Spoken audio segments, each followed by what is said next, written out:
you nervous. A tragedy, I'm a beautiful disaster. A reckoning, you wonder how I got this way. You think I'm someone to be saved, someone to clean up and tame. Oh, some things never change, never change. Oh, you think I would look pretty on your arm once you cover up my bruises and battle scars, but it always ends the same.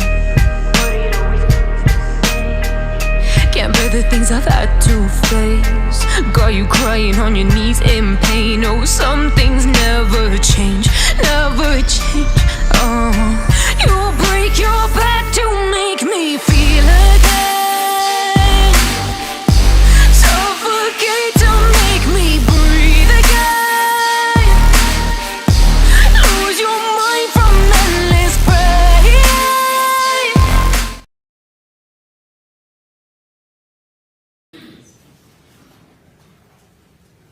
All right, we're going back on record in the matter of State of Idaho versus Kendy Howard. We're starting a little bit late this morning because I've been in the chambers with council discussing some issues. I'm just going to make a brief record and then I'll let council put anything else on the record as they see fit. I was informed in chambers by Mr. Johnson that he has in fact spoken with Dr. Howard on more than one occasion. As recently as a couple weeks, sent Dr. Howard coroner's photos and asked if that would change his opinion. This is new information from what I was considering yesterday and what was relayed to the court yesterday. The state was understandably upset at not having been informed about this, and they're concerned about how Dr. Howard's opinion, what it may be, and their ability to cross-examine him based on this new information. I've indicated to council that I'm still not inclined to exclude Dr. Howard for largely the reasons I considered yesterday, though I think it is a little bit more concerning today. But nonetheless, I think the prejudice of the state in this circumstance does not outweigh the defendant's due process right to present his defense. In that, even with this new information, Mr. Johnson has indicated Dr. Howard's opinion does not change and is still the same as in his coroner's report, and that is all that Mr. Johnson is intending to elicit from him. And as I explained yesterday, given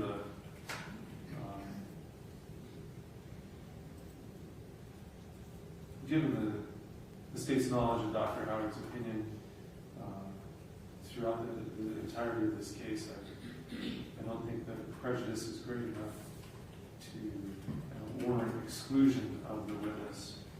I did indicate I would allow the state any remedy of needing additional time and so forth. The state took some time and has indicated they are prepared to proceed. I indicated yesterday I was considering a monetary sanction on council. I am going to impose a sanction on council for this lack of compliance, but I'm going to discuss that. I'll discuss that with council at the end of the case. But I am going to sanction conduct because I don't think it's appropriate, and I think it's somewhat strategic. I'm not saying Mr. Johnson's acting. I'll just say I think it warrants sanction, but I think maybe there was some misunderstanding of the application of the rule. I'm not sure. I'll leave it at that. Mr. Johnson, did you want to put anything else on the record regarding that or clarification? Just on the record, Your Honor, when asked yesterday about experts from a defense standpoint, we were not considering, even though there was a CV we were not considering Acevedo as an expert. She didn't offer an expert opinion. She was a fact witness, came out as a fact witness at trial. And so when asked about sharing expert opinions, that was my answer. In further complication or contemplation, that's why I brought to the court's and counsel's attention. That's all. Thank you. Ms. Shostall, did you want to put anything else on the record? Yes, Your Honor. As the court noted, the state did renew its objection and request that Dr. Howard be excluded. We do believe that there is prejudice to the state based on both the violation of Rule 16 as well as the sort of trickle of information that's been coming from defense as it relates to what Dr. Howard may or may not have been provided. The state likewise takes issue with the condescending approach to Chief Deputy Coroner Lynn Acevedo. She was noticed as an expert. She testified as an expert. Counsel objected to her opinions, which were overruled at times because she was well qualified as an expert. And so even now, counsel's disparaging comments are unnecessary. And I just note for the record that she was so properly noticed and so testified. Thank you. Thank you. All right, with that, we'll bring the jury to you.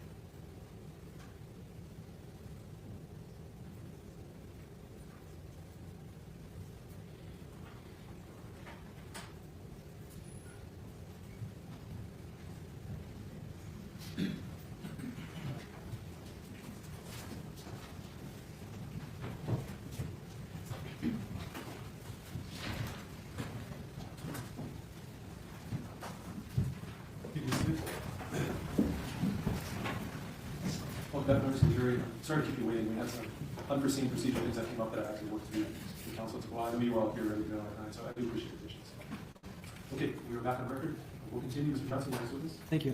And, Your Honor, can Madam Clerk let me to the Zoom when she gets a chance. We call Roy Fitting.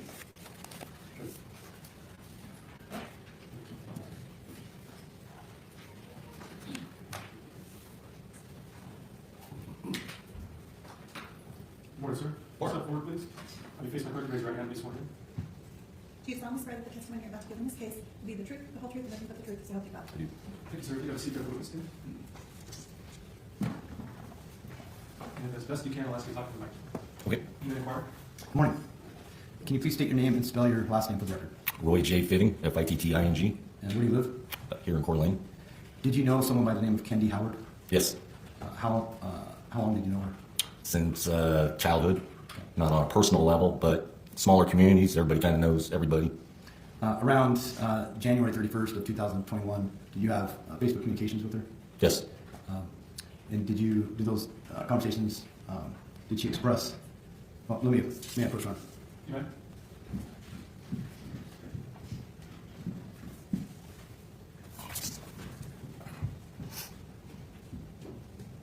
I've handed you what's been marked as Defense Exhibit F. pardon me. I've handed you what's been marked as Defense Exhibit F.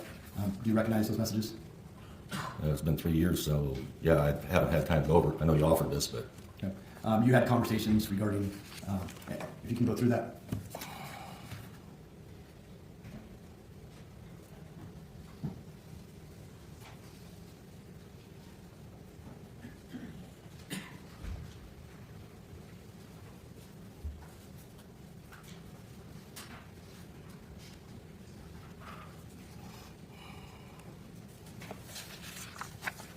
okay. Does that seem like an accurate conversation? Sure. Move to admit Defense F, you know? Any objection? Yes, Your Honor. I object on the basis of foundation, and I object to the redactions that have been made by counsel in this exhibit. Yes, Your Honor. Every exhibit the state offered with messages has been, they don't submit all the messages, for instance, from Tanner Myers, Michelle, or anyone else. That's why on, for instance, Tanner Myers. Well, hang on. Let's not get too much. So, the objection, the first one's foundation. So, what was the foundational aspect of it? Judge, the witness indicated that he has not reviewed this before some time, they just reviewed it now, what counsel handed to him, and judge, based on the state's knowledge as to what's in that conversation, this witness cannot testify this is an accurate conversation because it's in fact not an accurate conversation. I think probably need to see the exhibit and talk to counsel more. I hate to do this because I just got you in, but I'm sorry. Excuse the jury briefly. I'll rest the jury, please.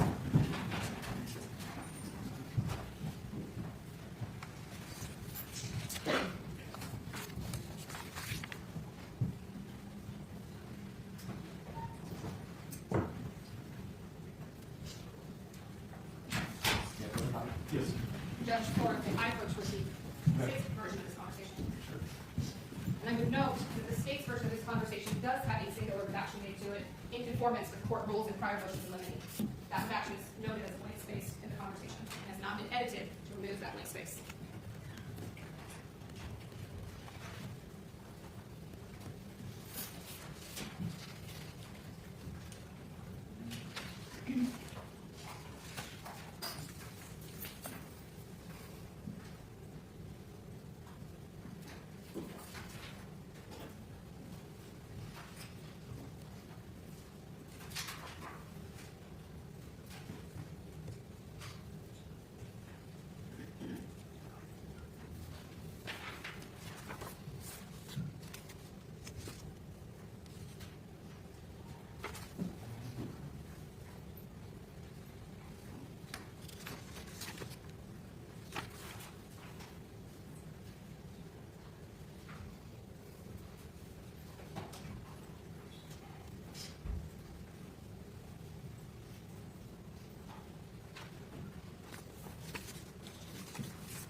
And so, if I'm understanding correctly, it's not that this is cut and pasted in terms of, it's not redacted throughout. It's just it's not the entire conversation. Yes, Your Honor. Correct, Your Honor. And so the state's point out there's more preceding it and more following it. Is that right? No, Judge, there's messages in the middle that have been removed. Oh, there's not.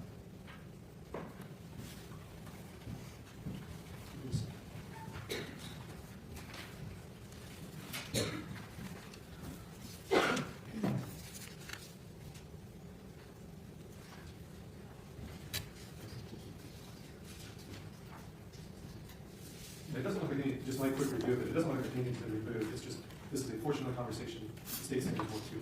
So, Do we have just a few minutes to double check that, Your Honor? sure.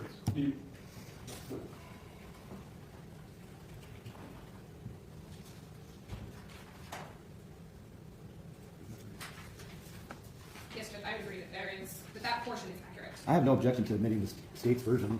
Well, here's what, my ruling is going to be you're welcome to, I'll allow you to admit Exhibit F, but the state is certainly within their rights to prosecute and the rest of the conversation. Absolutely. That's fair. So. Sure. Okay. All right, I'll give these back to you, and will you give Michelle hers back? Yes, Your Honor. Let's go get her back.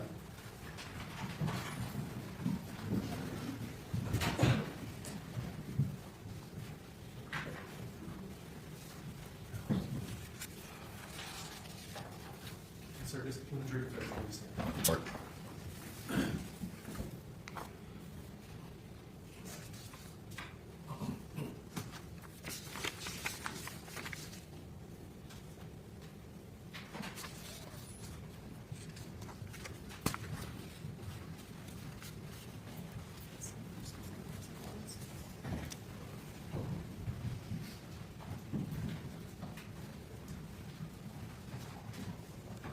Can you see it?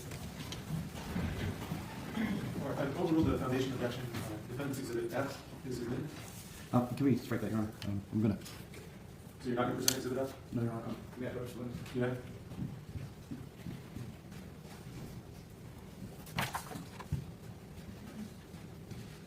Mr. Fitting, that's the same conversation, but a little more to it in a little different format.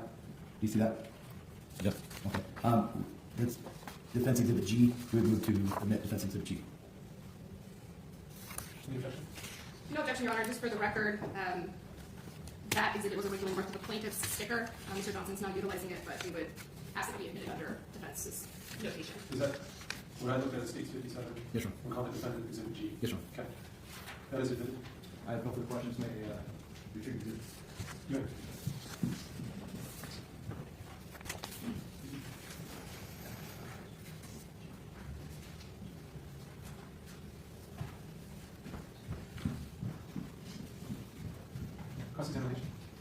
published. Defense G. That exhibit, defense G is published.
Any other questions?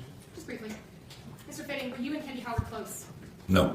Was she more of a long-time acquaintance than a close friend? Yes. In fact, have you not seen her much in the however many years? I hadn't seen her for 30 years, actually probably 35, 40 years. And I ran into her and her family while I was down steelhead fishing. Said hi to her.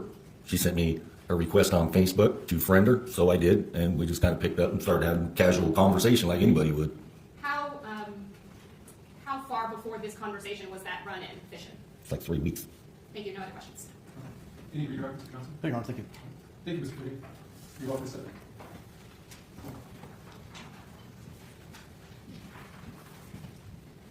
Your next witness? Dr. John Howard.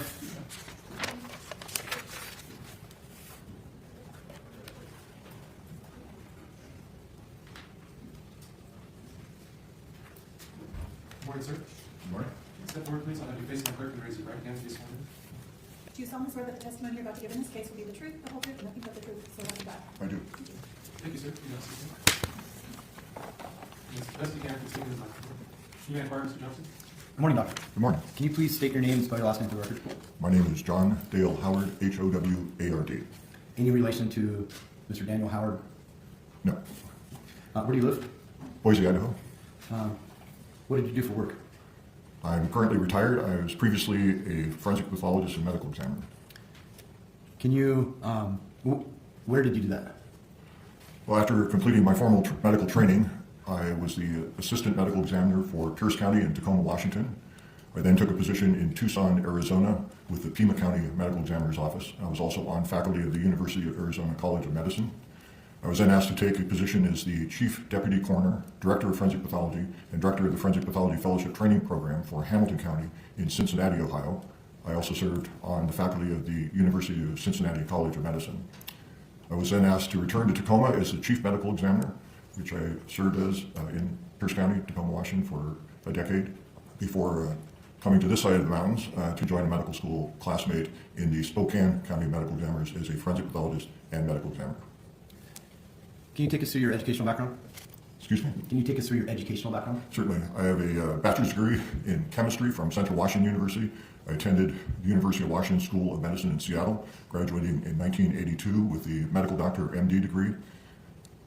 I stayed on with the University of Washington as affiliated hospitals, clinics, and training programs for a year of general surgery residency training, 3 years of anatomic pathology training, and 2 years of fellowship training in forensic pathology with the University of Washington and the King County Medical Examiner's Office in Seattle.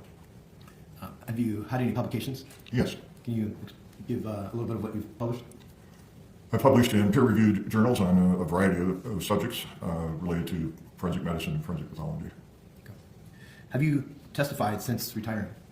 Yes, Can you briefly explain the circumstances? I've been asked 7 times to come out of retirement and testify in homicide trials. I was called by the prosecutor. I had performed the autopsy and was asked, because I had performed the autopsy, to testify, and I agreed to do so and did so. Is this your 8th time testifying since retiring then? This will be the 8th time. Any prior testimony or experience with intraoral gunshot wounds? Gunshot wounds of the face and mouth, I certainly have encountered those at autopsy numerous times and testified more than once. Have you ever testified for the state of Idaho for a homicide? Yes.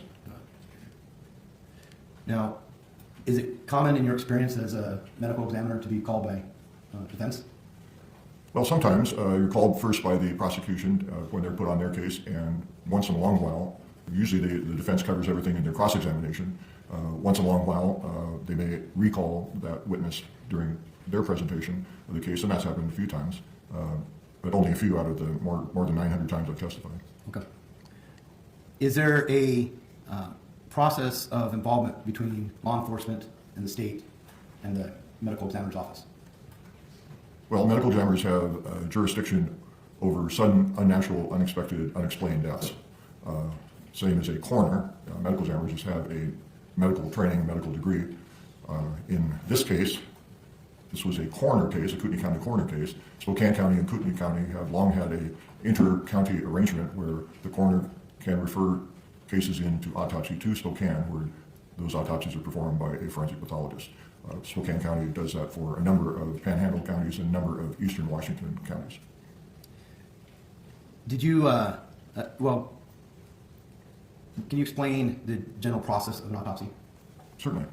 The term autopsy literally means to see for oneself. It's for the pathologist to examine the body of the deceased to help determine who they are, when and where events happened and processes happened that led to their death, to help determine whether they have any natural disease, any developmental abnormalities, any kind of injury, to help formulate cause of death opinions or identify the cause of death, and develop information that helps understand the circumstances in which or the manner in which the death occurred. What happens after an autopsy is complete? Well, during the autopsy, there are documentations made. Radiographs or x-rays are taken. Photographs are taken at various stages during the autopsy procedure. Samples are collected to submit for toxicology testing. Then some samples, biopsy tissue samples, are placed into fixative, a formaldehyde water mixture to be held. Portions of tissues are processed into a glass slide that can be examined under a microscope. Once the examination is completed and all those samples, as well as trace evidence like hair samples, swabs, fingernail trimming, once that's all been processed in the autopsy suite, the body is released to a funeral home. Now, is the performance of, did you perform an autopsy on Miss Kendy Howard? I did. And when was that? That was February 3rd of the year 2021. Was law enforcement present for that autopsy? I believe the autopsy suite has observation rooms where law enforcement can observe through the window, yes. Are photos taken at the time of the autopsy? Yes, at various stages from the very start and subsequent multiple stages after the start. May I approach Madam Clerk, Your Honor?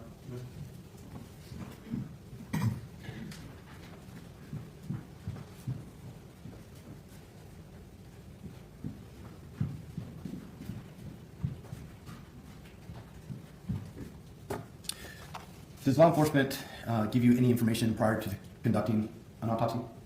Well, this was a coroner case, so the coroner entered the case information into the computer system at the medical examiner's office, and that would certainly, since they were at the scene and working with law enforcement, include some of that information.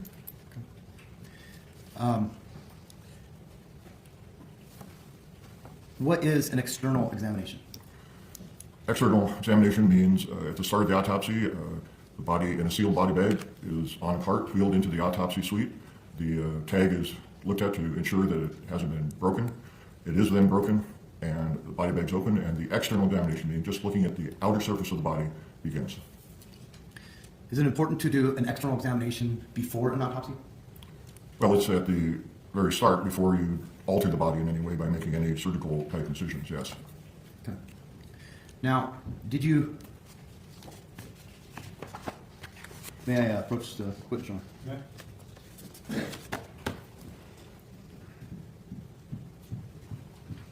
The doctor, you said photos were taken, were photos taken at the autopsy? Yes, either by myself or by the 2 autopsy assistants working with me under my direction. Okay, so I'm going to run through a series of photos, and you can just tell me if you recognize them. This is 28. All right? This is 20M. Yes? This is 20M zoom. Yes? This is 20R. Yes? This is 20W. Yes? And this is 20W zoom. Yes. Right? Do you recognize these? Yes, they were photographs taken at the time of the autopsy. All right, doctor, these have been admitted into evidence already. Is one of the things you look for is rigor? Yes, the post-mortem changes. Rigor mortis is a stiffening of the muscles due to chemical changes occurring after death. So that is one of the things that you assess. It relates in general to how long the person's been dead. And was rigor present in Ms. Howard? Yes. Now, what is lividity? Lividity is the pooling of blood inside intact blood vessels after death under the force of gravity. So whatever position the body is in, when the heart stops, circulation stops, blood, which is a mixture of cells and fluid, behave like a fluid, and like any fluid, under gravity, seek to the lowest spot. Now, it will then show up as vascular congestion, which looks like a purple discoloration of the skin. It will not form where there's pressure, so like the buttocks, if someone's... Narrative at this point, Judge? You still explain to her. Overall, please continue to explain what it is. You may continue. So it doesn't tend to form where there's pressure, but whatever part is dependent, meaning the lowest by gravity, it'll start to show up. Now, it's not necessarily fixed in the first hours or even necessarily the first day of death, after death, so it can shift if the body moves. But it's just a post-mortem appearance of discoloration of skin from blood vessels, pooling of blood under gravity. Was there blood present when you removed Ms. Howard from the bag, the sealed bag? Yes, blood was pooled in the body bag and was on the body surface.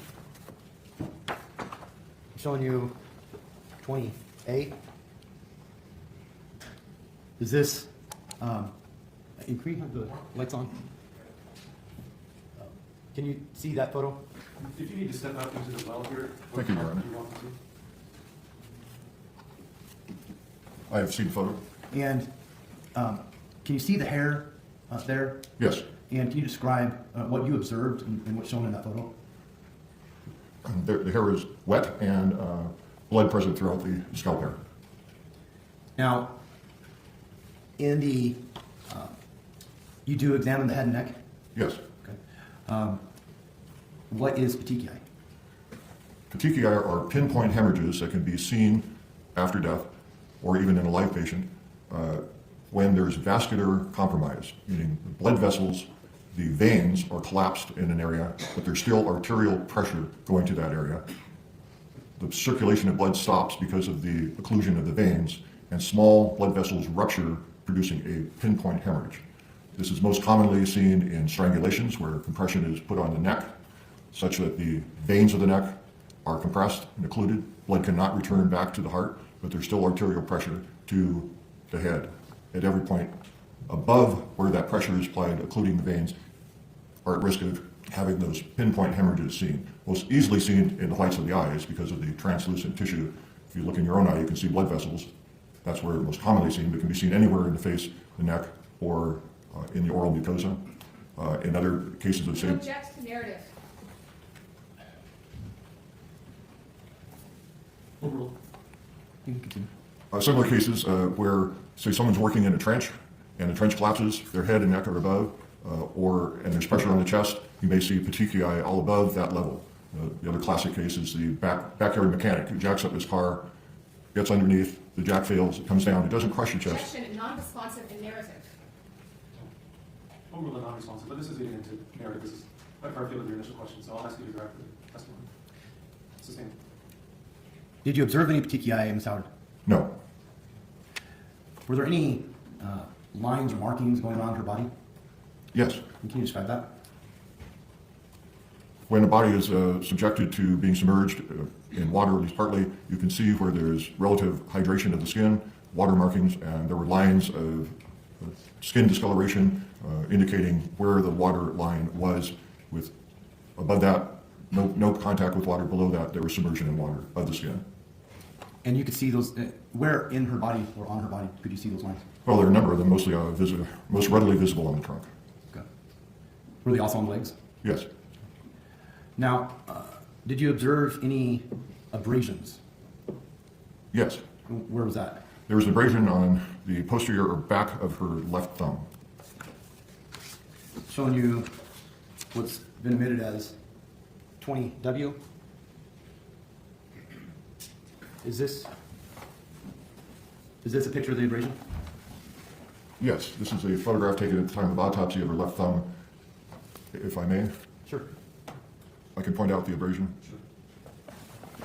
So her thumbnail's here, so the back of the thumb abrasion is here, as I've indicated with my finger. Now, is there a difference between an abrasion and a laceration? Well, abrasion is just the surface of the skin being broken. A laceration is a tear of the skin, but it would be deeper. Now, did you find any evidence of a gunshot wound? I did. What were your observations? Well, first of all, bullet fragments were visible in the x-rays taken prior, just the period before the autopsy, and were reviewed. And then direct examination externally of the mouth showed bruising of her lips, blood present inside the oral cavity. And then, as a part of the autopsy, internal dissections are made. The chest, abdomen, head, and neck, and the neck structures are looked at in place and then are dissected and removed and further examined. There was gunshot wound with damage passing through her tongue. The bullet had gone posteriorly or backward, causing a gaping defect in the back of her throat, the pharynx. And then the bullet had broken in pieces, but the main portion had gone through her spinal column, the cervical spine, and transected the spinal cord. The bullet fragments had stayed in the body and then were able to be seen and recovered by the dissection of the neck from the front and dissection of the neck from the back. There was hemorrhage in the tissues surrounding and blood that was pooled in the throat, the mouth, and the nasal passages around the tongue and pharyngeal or throat defects. Was there any fouling? Yes. What is fouling? Fouling is the soot deposits from a firearm. And when a firearm is discharged, the cartridge contains primer residue. The firing pin hits the cartridge. That residue ignites the gunpowder. The gunpowder burns very rapidly, but not completely. The hot expanding gas propels the bullet out of the cartridge, down the barrel, and out of the muzzle. I'm going to object at this point, lack of foundation for this answer beyond the scope of this case. Response? Your Honor, he's testified in thousands of homicide cases, a lot of them dealing with gunshots. I think there's adequate foundation based on his training experience on this. Why don't you pass it on for the foundation? Are you familiar with the operation of firearms? Yes, that was part of my training during my forensic pathology fellowship, including test firing of weapons, and I've worked with firearms examiners in multiple agencies, also test firing weapons. Permission to continue. Okay. Can you continue to explain what fouling? So fouling is the soot or smoke that comes out of the muzzle of the weapon along with the bullet, and if the muzzle is close enough to the skin or the inside of the mouth in this case, it deposits on the tissue and shows a dark discoloration. You can actually see the gunshot residue with the naked eye and confirm it under the microscope. You mentioned there was damage to the tongue. Yes. Now, it may seem like a simple question, but is the tongue a muscle? Yes. What happens to muscles when a person passes? They relax and just stay in whatever position unless external forces or gravity changes it. Was there anything significant about your examination of the tongue? Well, I saw the bruising of the lips. There was a fracture of her mandible. When you have a bullet passes through tissue, there's kinetic energy converted to the mechanical and hydrostatic. Responsive.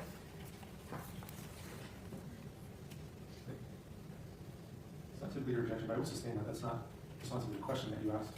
What was significant about the anything? What was the damage to the tongue? The bullet had passed through the tongue, tearing the tissue apart. Was it from the tip or top, bottom? It passed from near the front towards the back. Now, you did a neck dissection in this case, Yes, and that was from the rear. front and rear. Okay.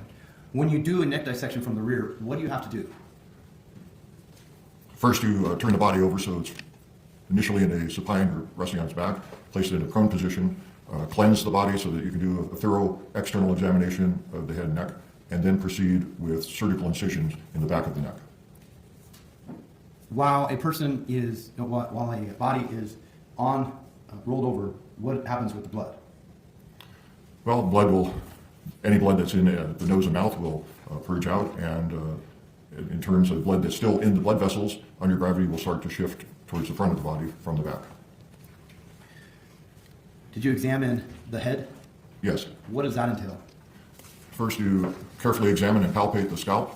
Then a scalpel is used to make an incision, as I'm indicating on my head, across the scalp, above the ears. The scalp is then reflected forward and backward so that the deep layers of the scalp can be directly examined.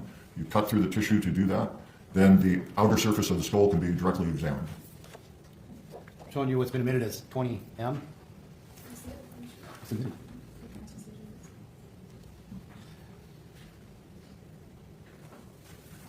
Do you see this photo? Yes. And does that cause pressure, or what are you looking for when you do that? Why do you do that in a case like this? So the deep layers of the scalp, the muscles that are applied to the head, and the skull surface itself can be directly seen and therefore directly examined. Okay. You see these two marks at the bottom there? Objection beyond the scope of the court's prior rulings. Just explain his autopsy. Counsel is about to ask for an opinion on something that is not contained in Dr. Howard's original report. There you are. Maybe approach. Yeah.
You can see.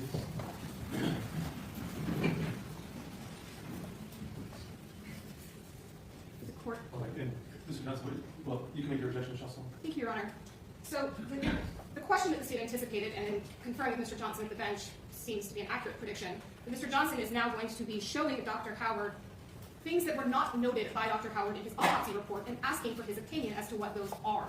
That is new information. That is new opinion. Those are the types of questions that would have been discovered in an expert report. The entire containment that was articulated by this court was that Dr. Howard is going to testify to the opinions contained within this report. One of those opinions is cause of death. However, he is here testifying as a medical expert and being asked medical expert opinions such as, what is this? Is this part of the autopsy, or is this some kind of blunt force trauma? He's going to be asked, is this a contusion, or is this lividity? If those are not specifically articulated in the report, then they are new opinions, Judge. Mr. Johnson? Thank you, Your Honor. I do not plan on asking about any contusions, if it's a contusion or not. the validity. I was not going to ask him specific photos, if they're validity or not. I was simply wanting him to do, which he does have in his opinion, that transection, or the examination of the head and neck, and I was asking him what those are. That's, if the court wants, I can move on, but What did you anticipate the answer to be? anticipating the answer that is not that is the normal process of peeling back the scalp and part of the incisions that would be made or hemorrhages that would be obtained at that time. I'm not asking of him anything about contusions. Those are in his report. I'm assuming if I did ask him, he would be consistent with his report. Dr. Howard, just so I understand, what would your answer have been? What the photograph shows is the undersurface of the scalp, where it's been sharply dissected. There's some very small amounts of bleeding from a cut vessel. It's typical of what is seen at every autopsy. It's a postmortem leakage of blood because the blood vessels that were intact previously are cut in order to reflect the scalp. And this is the only one I was going to ask about. Judge, the only reason to ask that question is to impeach Dr. Smock, who testified that he would indicate that those are the result of blunt force trauma. That is a new opinion, Judge. All right.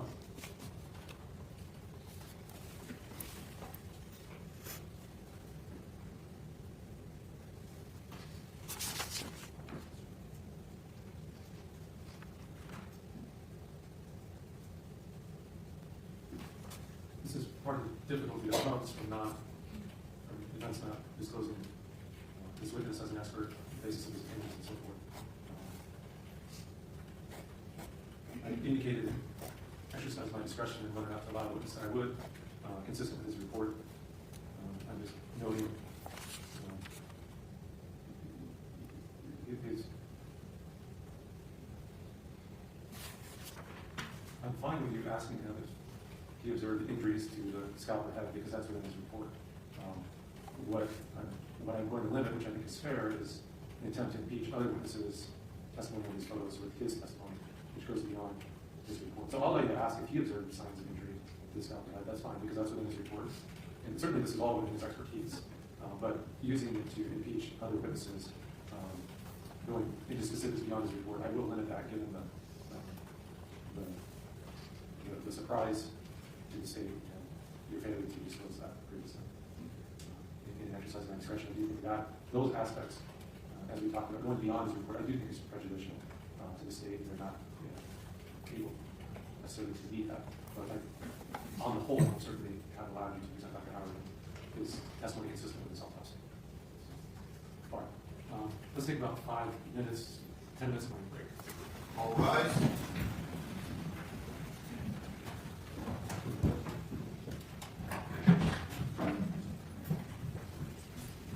Mr. Johnson?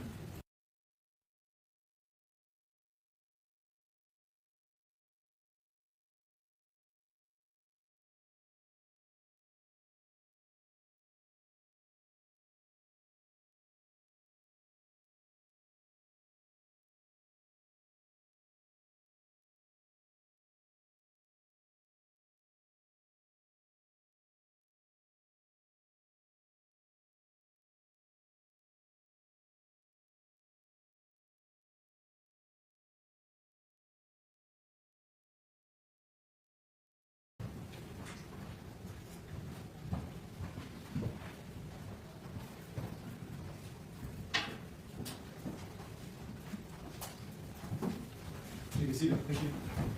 Commissioner retreated, please, John. Sorry. No, maybe possible.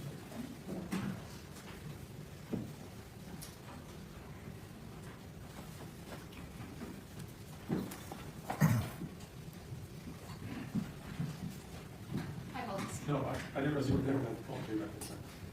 You may continue, Mr. Johnson. Commissioner retreated, please. Yeah.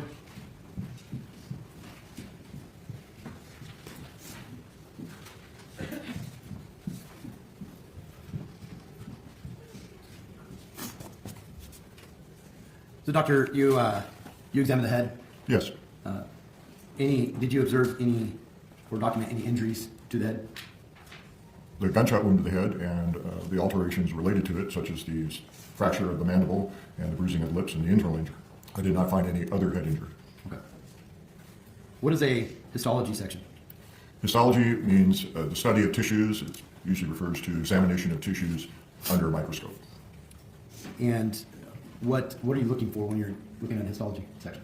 Well, like the autopsy in general, the microscopic exam, you're looking for any sign of abnormal development, any indication of natural disease, and any type of injury. Were those done in this case?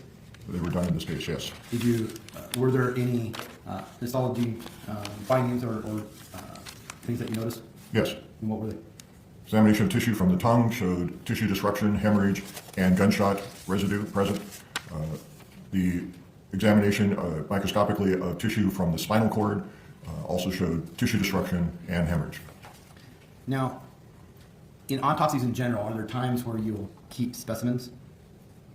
Yes, routinely samples are collected, or biopsy specimens that are processed into the glass slides for microscopy. Other representative samples of places of injury and the major organs and structures are also retained in formalin, which is formaldehyde in water.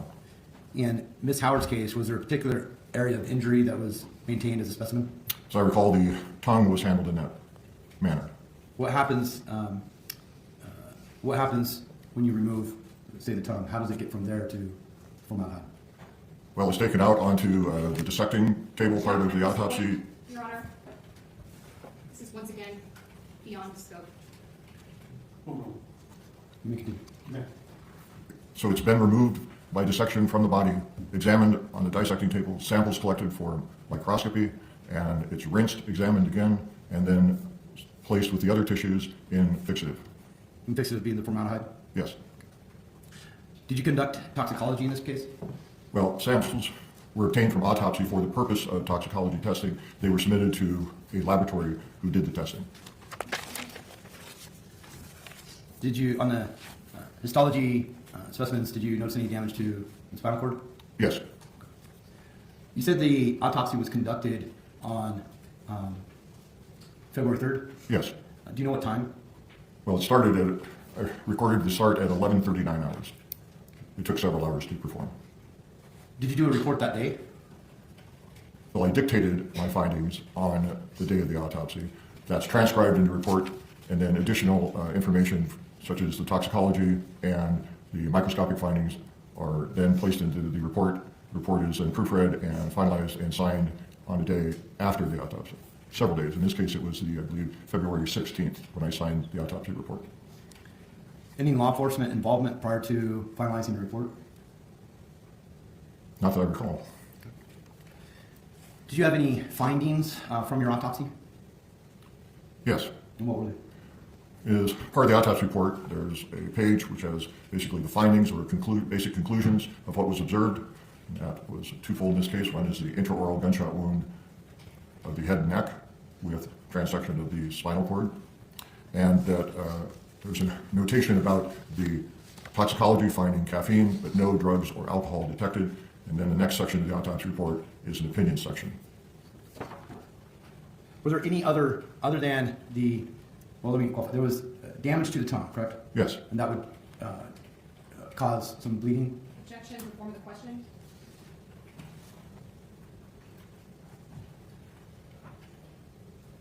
It is bleeding, so I'll ask you to rephrase the question. Would there be bleeding with a injury to the tongue like that? Yes, the bullet had perforated the tongue, and so there was autopsy evidence of hemorrhage or bleeding into the tissues and out of the open wound. Was there bleeding in other areas? Well, the bleeding extended from where the bullet passed through into the muscle of the tongue all the way down to the upper neck. I'm showing you again what's marked as 20A.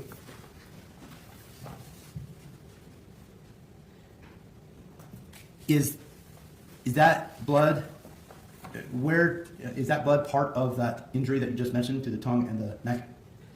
The source of the blood that's visible on the exterior of the body, the outside, the only two sources are the perforation of the tongue and the wound in the back of the throat. Those are the open wounds that allow bleeding to occur into the oral cavity and then spill out of the nose and mouth.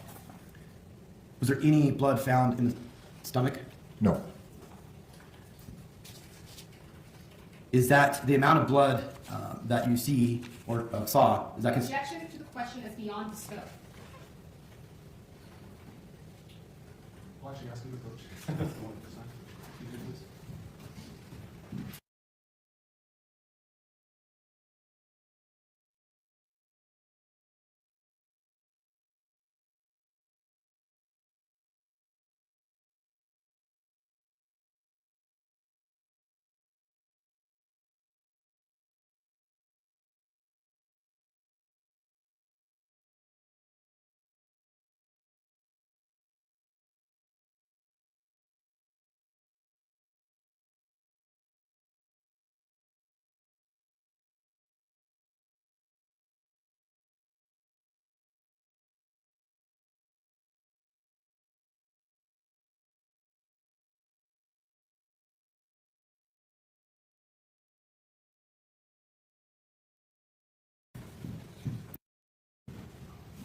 All right, the question wasn't quite finished. Sustained objection. I'll rephrase it. Ask you to rephrase. Was the amount of blood that you observed consistent with an intraoral gunshot wound? Yes, Did you reach a opinion or conclusion in this matter? I did. And what was that? We were asked as a part of this process from the coroner in providing autopsy services as a forensic pathologist to render an opinion as to the cause of death and specific natures of the wound. And I did so in this case. Were you subpoenaed in this case? What's that? Objection, relevance? Sustained. No further question. Cross-examination. Your Honor. Good morning. Good morning. Could I ask Mr. Johnson to turn off his... Dr. Howard, you indicated that you performed this autopsy on February 3rd around 11:30 in the morning. Is that correct? That's when it started, correct. And you were made aware at the time of your autopsy that the date of pronouncement was February 2nd, the day before, correct? Correct. Were you made aware of the time of pronouncement? Not that I recall. It may have been in the records entered by the coroner. I don't recall the time. Were you aware that it had been less than 12 hours since you'd been pronounced dead? Just said I don't recall. It would not surprise me. And Kendy's body arrived at your facility, which is in Spokane, correct? Yes. Were you made aware of where the body had traveled from? It was probably in the coroner's record. I don't recall. But you knew that it was a Kootenai County case, so it at least had come from this side of the line? Yes. And the body would have been transported by coroners of Kootenai County, is that correct? Coroner or transport service, correct. Isn't it common during transport for bodies that may have large injuries to leak blood? Yes. Wouldn't it be common for a body that had been submerged in water to have some moisture to it? That would be expected, yes. So would it be fair to say that some of that blood that is seen in the body bag has leaked from the large hole in her mouth? Yes, that would be the source of the blood. When you performed this autopsy on February 3rd at 11:39, you indicated that there was someone present from the Kootenai County Sheriff's Office. Do you recall that? There would be a written record of who was in the observation room, correct. But you don't recall interacting with the Kootenai County Sheriff? I may have spoken to them before and after, but not actually during the process of performing the autopsy. And that person wasn't one of the lead detectives, was it? I don't recall. And the purpose of that person being there was simply to collect items of evidentiary value that you may locate during the autopsy, such as the bullet. That's certainly one of their roles, and I believe we have a medical examiner record to indicate the transfer of the items collected at autopsy to the officer. Now, if you recall, the Spokane County Medical Examiner's Office got a new building right around this time. Do you recall that? Prior to the autopsy. Okay, that was going to be my next question. Was this autopsy performed in your new facility? Yes. And so, in this new facility, isn't it correct that law enforcement would not actually interact with you during the autopsy? They would be in a separate observation room, correct? Well, they had the option of communicating through intercom, but they would not be at the autopsy table. You indicated with Mr. Johnson that you performed this autopsy with a couple of assistants, correct? Yes. And either you or your assistants had a camera to take photographs, correct? I'm sorry, could you repeat that? Sure. Either you or your assistants had a camera to take photographs. Digital camera, correct. And typically, since you were the one doing the autopsy, it would be your assistants who would take photographs? Yes. But they would take photographs at your direction, correct? Correct. We would have standard protocols, and then I would point out things that I requested in addition, or I would take photographs myself. So there were, in fact, standard protocols for the photographs that you would take, correct? Yes, it's posted, at least at the time, it was posted in the autopsy suite. And so standard procedure would probably include taking photographs of both sides of the body, correct? Yes. You began your autopsy with an overall review of the body, correct? Yes. But before you do that, isn't the body washed in preparation or at least cleaned to some degree prior to you beginning? No. Okay. Do you perform any kind of cleaning or washing during the process? Yes. Do you photograph the body after washing or cleaning? Yes. In your report, as you were documenting that external review, you noted that there was lividity present, correct? Yes. You indicated that lividity was faint, correct? Was what? Faint is the word that you used? If I could, We're looking at your report, refresh your recollection? may I, Your Honor? Yes. And may I direct the witness so we can maybe find a little faster? Dr. Howard, I'm directing you to page 3, the last paragraph. Yes. So on page 3 of the autopsy report, it's the last paragraph under the heading of, main heading of Dr. Howard, I'm going to ask you not to testify from your report. Use it to refresh your recollection. Objection, I thought that's what counsel just asked me to do. No, refresh my recollection is you look at your report and it refreshes your memory, then you can answer the question from your memory, if that makes sense. All right. If I understand your question is, did I describe it as faint? Yes. The answer is yes. You indicated that it's also primarily located on the posterior regions of the body, correct? Yes, that's correct. And that, for those of us lay people, that would be the backside, correct? Correct. And again, were you aware at that time that Kendy Howard had been located lying on her back? Well, she was on her back at autopsy and had been transported on her back from the scene to the medical examiner's office. You unzipped the body bag as you previously indicated, and when you did so, you noted that Kendy Howard's hands had been bagged to preserve evidence. I believe so, yes. At that time, you removed those bags and immediately examined her hands. Do you recall that? Yes. You noted that there was no soot on her hands. Do you Correct. recall that? Yes. You then make an external examination of the body, correct? Yes. You noted 2 specific areas of skin slippage. Do you recall that? Yes. Those would be on the right forearm and the heel of the left foot, correct? That's correct. You then noted a series of contusions to the body. Do you recall that? I do. Now, a contusion would also be called a bruise, right? That's correct. A bruise is the result of blunt force trauma, correct? Blunt force injury causing a blood vessel to break and hemorrhage in the surrounding tissue so that there's a discoloration that can be seen, the bruise, or medical term, contusion. Now, you would agree that a bruise is something that is sustained during life, correct? Yes. And as opposed to lividity, which shows up after death. Correct. And you would also agree that a bruise can be sustained in life but show up after death, correct? It can. Certainly the hemorrhage under gravity or as it spreads even after death may become closer to the surface and there be more visible. You would agree that it is even at times a tool of pathologists to take a body and cool it and look at it later to see the bruises more clearly. That's possible. Yes. Have you done that in your own cases? Occasionally, particularly in suspected child abuse cases. Now, in your documentation of the contusions to Kendy Howard's body, you noted a 4-centimeter contusion to her right breast, correct? Yes.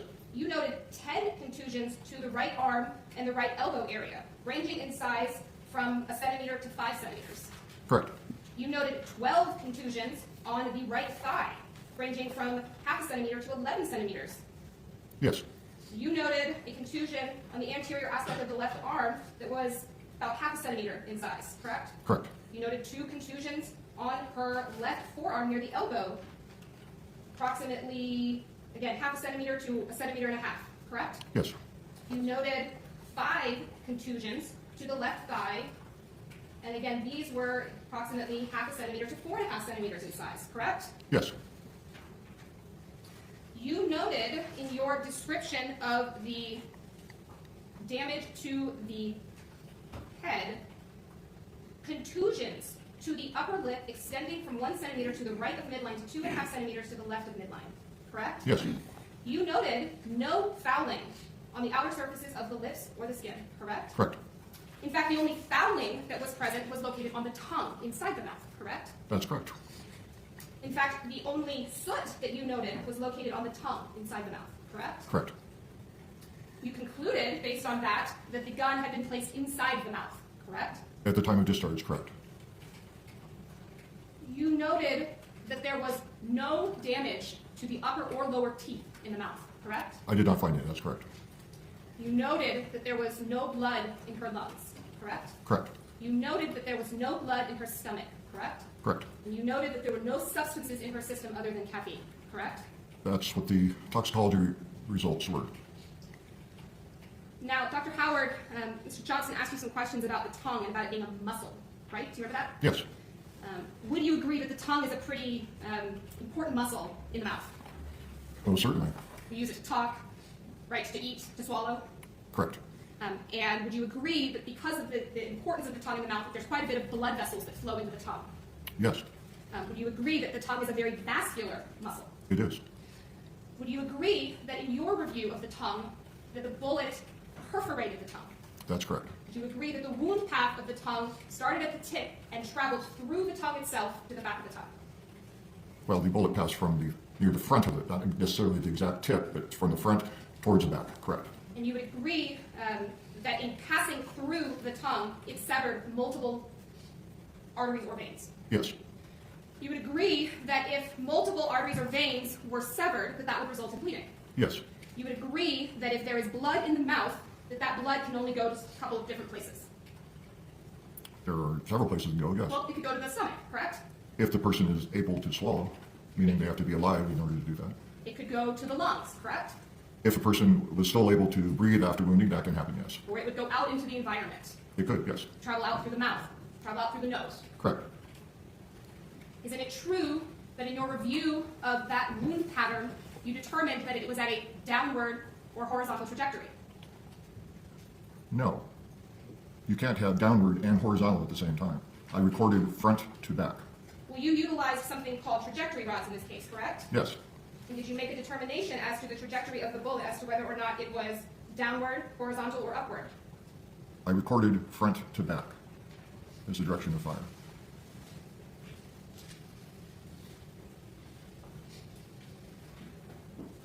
Dr. Howard, are you aware of which cervical vertebrae the bullet ended up in? Yes, And you had the opportunity to review the low-dots or the x-rays that were taken. yes.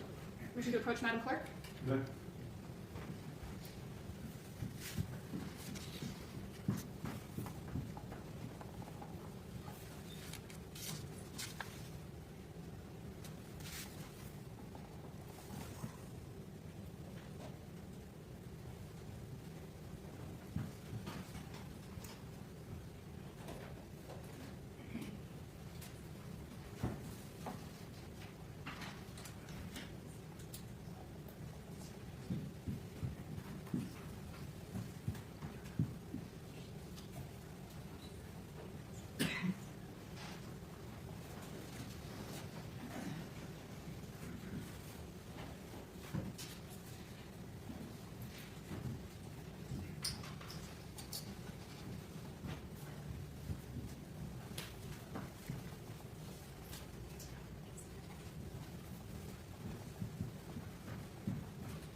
Dr. Howard, I'm going to show you what's already been entered into evidence as states 20L. Give me just a minute to get the technology to cooperate with my screen.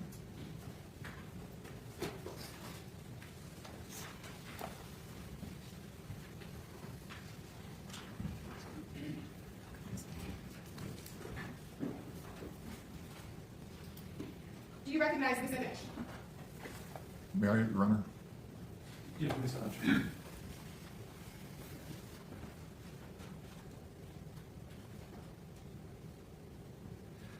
This appears to be a radiographic image, recall taken as a part of the overall X-ray scans of the body, as a part of the overall post-mortem examination.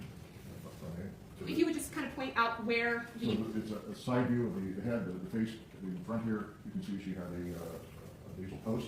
She had a tooth implant. And Dr. Howard, I'm going to ask you just kind of to direct you a little bit. So this is a side view of Kendy Howard's head, correct? Top of the head here, neck here, the body here. Right. As I'm indicating on the screen. And so this is an x-ray of the body that you examined, correct? Correct.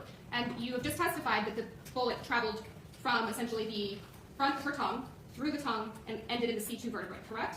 Correct. The mouth is here, upper teeth, lower teeth. The tongue is positioned in the lower portion. So from here to there, the bullet fragmented. So the bullet doesn't go in an exact single line because it's fragmenting going, but the main portion of the bullet is here. These are smaller fragments showing up radiographically. And the damage is, I found, both by radiographic and direct examinations, find the damage to the spinal cord mostly is at C2, meaning the first cervical vertebra, second, and then down from there. So Dr. Howard, you would agree that that bullet did not travel in an upward trajectory? Correct. You would agree that it traveled in either a horizontal or downward trajectory. No. You're saying horizontal. It all depends on if you're talking about relative to the head or relative to the three dimensions of the room. The body could be in any position, so if you say horizontal, I said front to back, because Dr. Howard, bullet would have entered here. Dr. Howard, my question to you, though, is bullets can travel up, they can travel down, and they can travel straight. Do you agree with that? They can go in a variety of directions, correct. This bullet did not travel up, correct? Relative to her head, no. The bullet path was front to back Yes.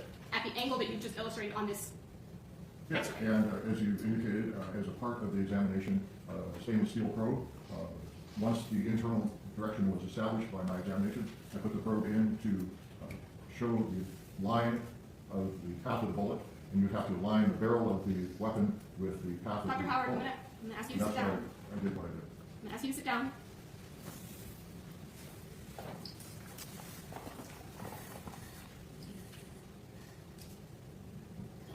Dr. Howard, Mr. Johnson asked you some questions about petechia. You recall that line of questioning? Yes, And you explained that petechial hemorrhage occurs when pressure builds up in the capillaries. well, or small venules, correct.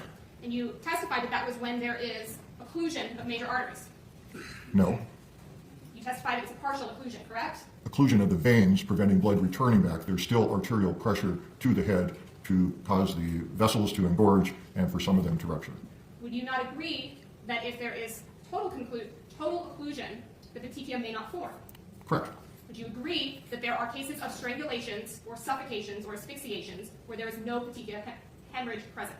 Yes, Would you agree that in cases of strangulation, suffocation, or asphyxiation, breakage of the hyoid bone is not required to show those as the cause of death? correct. Dr. Howard, are you familiar with literature, medical literature, regarding trajectory of bullet paths? Yes. Are you familiar with medical literature that indicates that a horizontal or downward trajectory is rare in suicides? Suicide, that has been studied. There are people who shoot themselves from in the top of the head downward, so it's not the most common, but they can occur in a wide variety.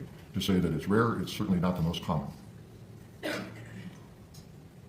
Now, Dr. Howard, you cut out Kendy Howard's tongue, correct? It was using a scalpel, yes. It was removed from the body, dissected.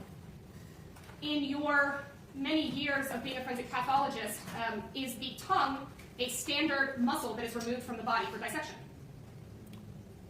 I would say if it's a properly performed full forensic autopsy, yes. So in every autopsy you perform, you remove the tongue, Except in cases where there wasn't one. and then you save it? Not necessarily. If there's no abnormality, maybe a section of it, Well, you saved it in this case, didn't you? yes. Why? Because there was a gunshot wound to the tongue. And it would be common and recommended practice to preserve that evidence. So you found that the tongue showed potential evidence. Yes, just as bits of the spinal cord that was transected were saved. Now, doesn't the lab have a standard list of what is kept in every case, correct? I don't recall doing that. I mean, we had a routine that each pathologist followed of sampling major organs and structures, not necessarily a specific list. And those things that were kept, they were representative samples, very small amounts, correct? It varies depending on the case. Surely the Spokane Medical Examiner's Office isn't keeping 100 tongues in the back, right? I bet they are. They're keeping a tongue from every A autopsy. sample of them, A sample, not the entire tongue. not necessarily, no. Dr. Howard, you indicated that in photographing the body, there would be standard procedures that you would follow for that documentation. You recall saying that? Yes, And the purpose of that documentation is to make an accurate record of what you're doing, correct? that's what's attempted to do, correct. And you indicated that you photograph areas that you document in your report.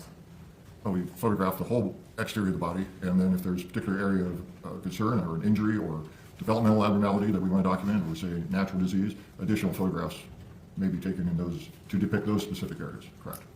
But, Dr. Howard, you did not photograph Kendy Howard's back without blood on it. I don't recall. It would be, I would apologize. It would be remiss if we didn't, but it's often difficult to get the body clean to blood. Can't say. I don't Counsel recall. showed you a very bloody photo of the body being immediately removed from the body bag. Do you recall Yes. that picture? Yes, Would it surprise you that that is the only photograph of Kendy Howard's back? that's not true. There are photographs of the back of the neck, which would Of depict the that. whole body? I don't recall. Dr. Howard, you noted in your report as we previously discussed, 12 purple contusions to the back of the right thigh. Do you recall that? That's what I recall, yes. Would it surprise you that there's no photograph of that? I don't recall. Dr. Howard, as we discussed, you noted 2 contusions on the proximal and ulnar aspect of the left forearm near the elbow. Do you recall that? Yes, Would it surprise you that you took no photos of that part of the left arm? I don't recall. Dr. Howard, you indicated 5 areas of contusions on the medial aspect of the left thigh. Do you recall that? Yes, Would it surprise you to know that there are no specific photos of that area, though it can somewhat be seen in other larger photos based on body position? I don't recall that. Maybe. Would it not have been standard procedure to take photographs of contusions that you noted in your report? Yes, it would have been. And in fact, some of the photos that you did take, you actually utilized a ruler to show the size of the contusions. Yes. But you didn't do that in every case, did you? No, I may have directed it. Obviously, if they aren't there, that wasn't done.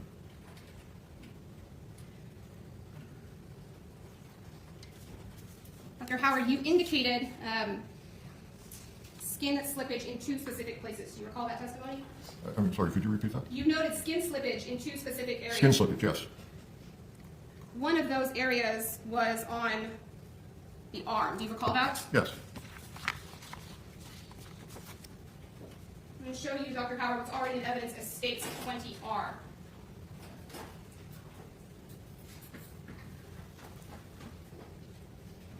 Thank you.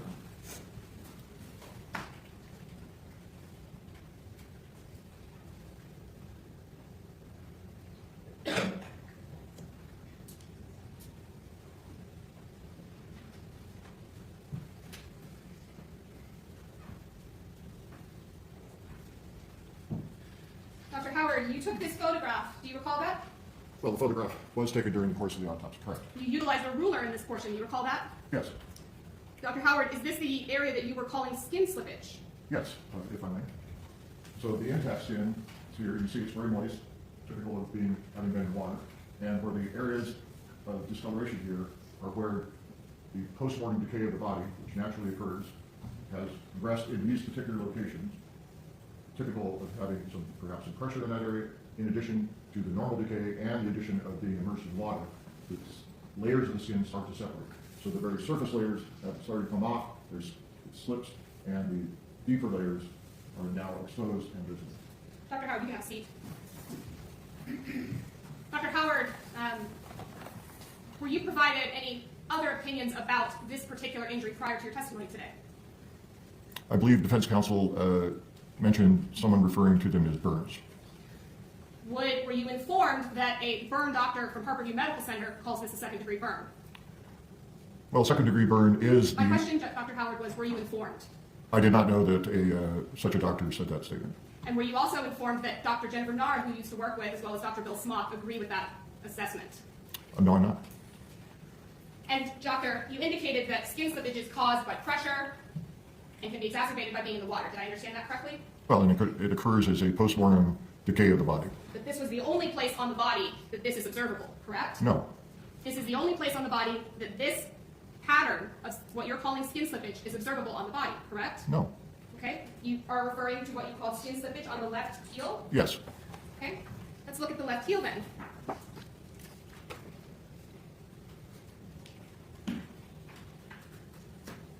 Dr. Howard, you're going to have to give me a second because I don't think you photographed that. What?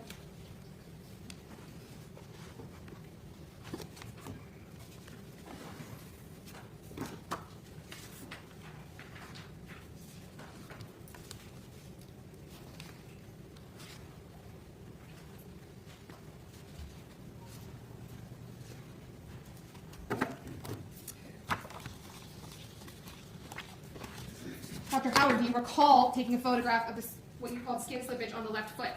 I don't recall. Do you recall whether or not what you observed on the left foot looked significantly different from the right foot? As I recall, I observed the skin slippage on the left heel, not on the right.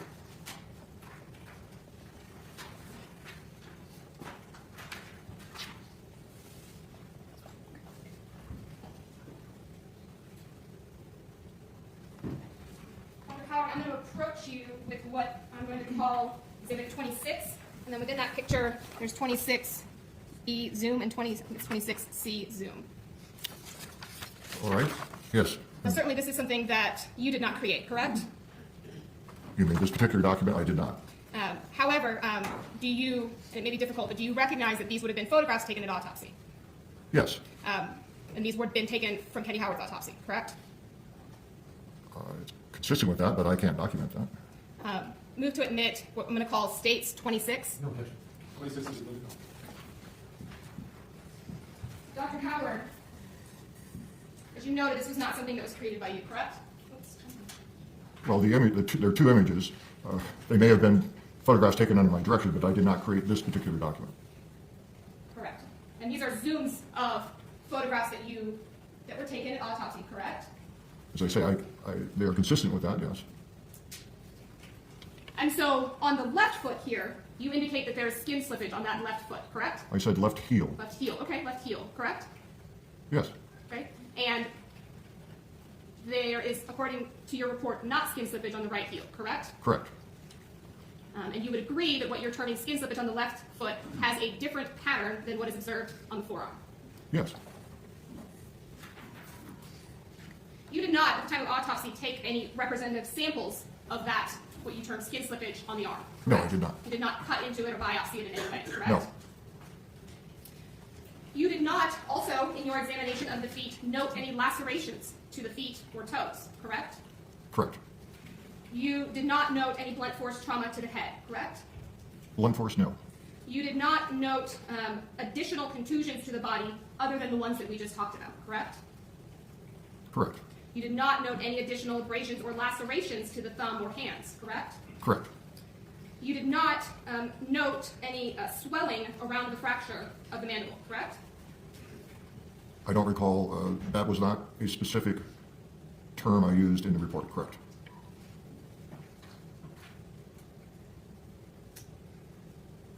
At the time, prior to your testimony here today, were you made aware that Dr. Jennifer Nara also reviewed the tongue? That's my understanding. That was shared with you. What's that? That information was shared with you by defense counsel? I believe that someone had examined the tongue. I don't recall her name being used specifically. And you do know Dr. Jennifer Nara, correct? Yes, I do. She worked with you at Spokane County Medical Examiner's Office? Yes. Competent pathologist? I think so, yes. Are you aware that Dr. Nara found that the bullet, as did you, found that the bullet traveled through the tongue? I don't recall that being specifically, but I'm assuming that's what if she examined the tongue, she would find that.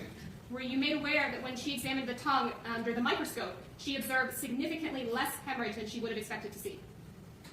That specific, I was not made aware that of that in terms, I believe just as less than she expected, but I didn't know it was based on her microscopic exam. So at the time of your autopsy at 11:30 on February 3rd, you indicated with Mr. Johnson that the information that you had was based on information the coroner had entered into their system. The coroner enters some basic identity, yes, and initial scene investigation information usually. And that did not include photographs of the scene, correct? Not that I observed, no. And you had not had the opportunity to speak with any of the lead investigators at that time, correct? Not that I recall. And you had not spoken directly to Chief Deputy Lynn Acevedo, Chief Deputy Coroner Lynn Acevedo, correct? Not that I recall. Just had those notes, correct? Whatever was entered into the computer system, correct. And you were made aware by defense counsel that there was further documentation of the body that was done later by the coroner, correct? Yes, The Spokane County Medical Examiner does not rule on manner of death in Kootenai cases, correct? correct. It's a coroner case, not a medical examiner case. And it is not a Spokane County Medical Examiner's job to go to the scene, correct? Not outside the Spokane County, correct. You don't go to scenes in Kootenai County, correct? Correct. And thus you did not do that in this case, I correct? did not. You stated in your opinion, the autopsy findings indicated the muzzle of the weapon was inside the mouth when it was discharged, correct? Yes. And you based that on the fouling to the tongue, correct? The nature of the wound, the fact that there's bruising of the lips and the fracture of the mandible, those are typical and common of an intraoral gunshot wound, along with the presence of the gunshot residue, which would be visible as fouling, correct? On the tongue, correct? Yes. and there was soot on the tongue, correct? Yes, You examined this body and you saw a wound in Kendy Howard's mouth, correct? yes, Had Kendy Howard been alive when she sustained that gunshot wound, without medical intervention, that wound would have killed her, correct? yes, The wound in Kendy Howard's mouth, if she had been alive at the time that she was shot, would have been a cause of death. well, it's not just the mouth. The spinal cord injury was the primary reason she would die. She would, My because of the question damage was, to Dr. it. Howard, He was answering. Overruled. my question, Dr. Howard, was if she had been alive and she sustained that shot, that would have been her cause of death. Yes, Based on the observations that you made of the body, you did not consider other possibilities, correct? not true. All types of death, all causes of death are considered in every case. You look for evidence for that. The evidence that you saw at that time led you to the gunshot wound, correct? There is absolute positive evidence of a gunshot wound with the same amount of hemorrhage and bleeding that I've seen in hundreds of other gunshot wounds that prove fatal. So yes, I determined that this gun, in the absence of evidence of any other cause of death, was the cause of death in this case. In the absence of evidence of other causes, is that something that you would consider? Every time. And so there have been cases in your thousands of cases in your career where other evidence has led to a change in your determination. Well, manner of death is commonly challenged and additional information comes up. But in terms of cause of death, certainly we, for example, we do autopsy drug overdoses. You wait for the toxicology, not just the anatomy. So there's no amount of information that could have been provided to you that would have changed your opinion as to cause of death? As I said, this has the same occurrence of literally hundreds and hundreds of gunshot wounds that prove fatal in other cases that I've performed the autopsy. There's no reason for me to believe that there is any other cause of death. Well, did Mr. Johnson provide you with the complete 2-year investigation for your consideration? The what? The complete 2-year police investigation? No, Did he provide you with Dr. Nara's reports or opinions? no, Did he provide you with Dr. Smock's reports or opinions? no, Did he provide you with Dr. Stewart's reports or opinions? no. Is it your job as a forensic medical examiner to determine whether a crime scene has been staged? Well, I certainly, I've always been available to assist in that. I mean, the whole point is, if it's a medical examiner case where I'm In a responsible for... coroner case like in Kootenai County, would it be your job to determine whether a crime scene was staged? No. Nothing further. Thank you, redirect. Thank you, Your Honor.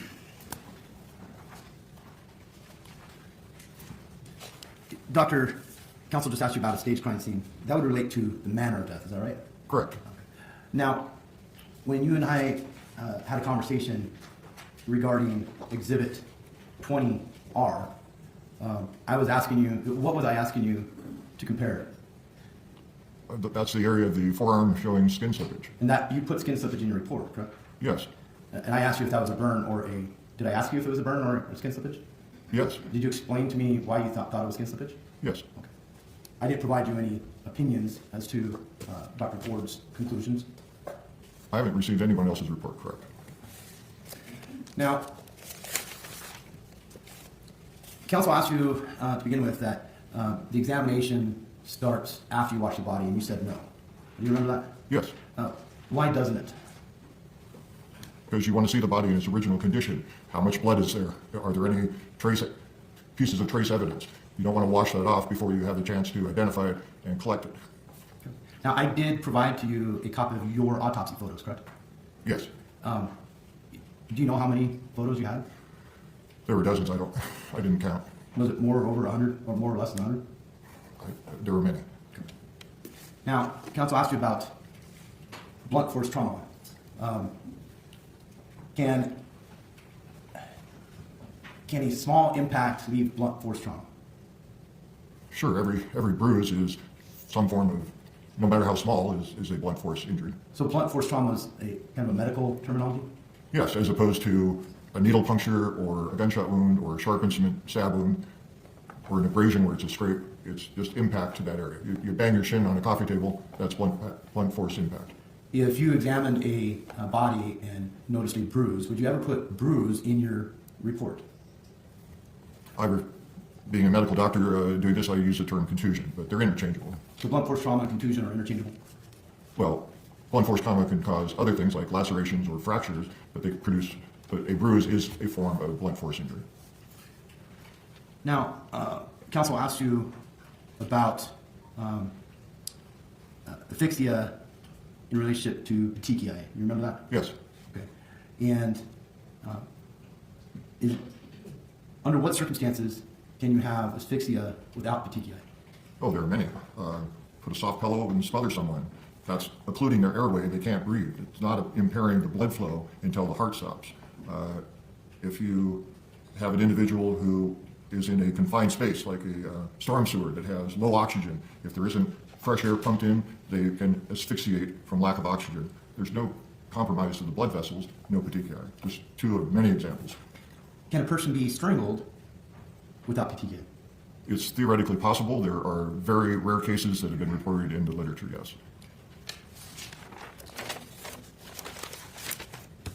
Let me see if we have here. Counsel asked you about counsel asked you about the skin slippage on the right arm. Yes. May I approach the witness, Ron? Yeah.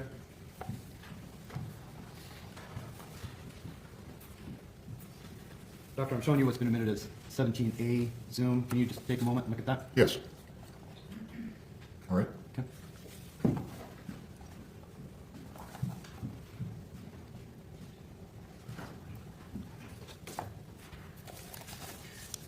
Now, does the way, I think in one of your answers involving skin slippage, does the length of time a person's submerged in water affect skin slippage? Objection beyond scope. Yes. And pressure affect, I think did you say pressure? That's one of the factors that can accelerate the decay process.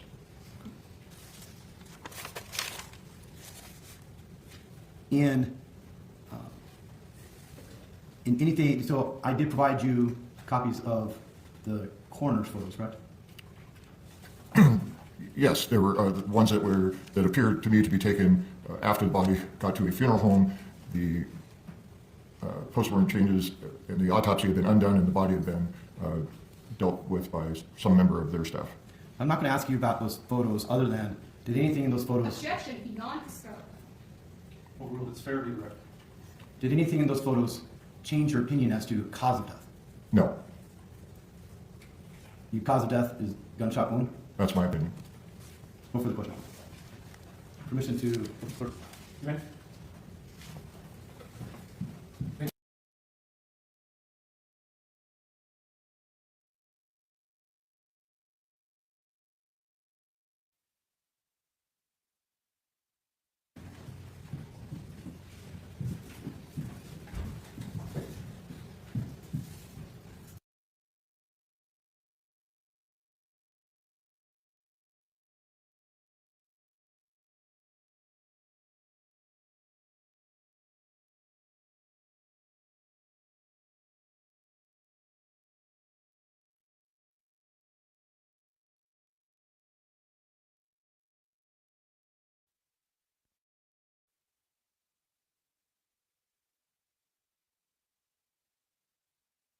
In terms of our schedule, Mr. Johnson anticipates wrapping up with factual witnesses somewhat today.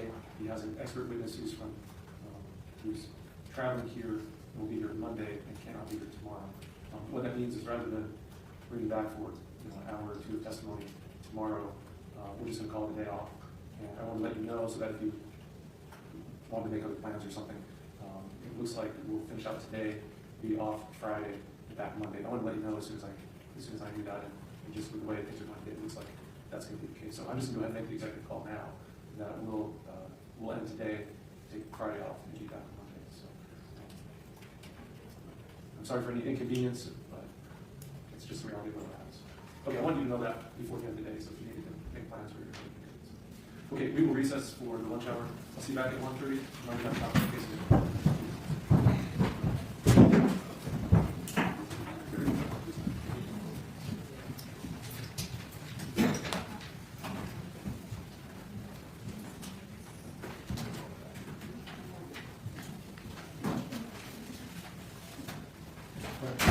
seated.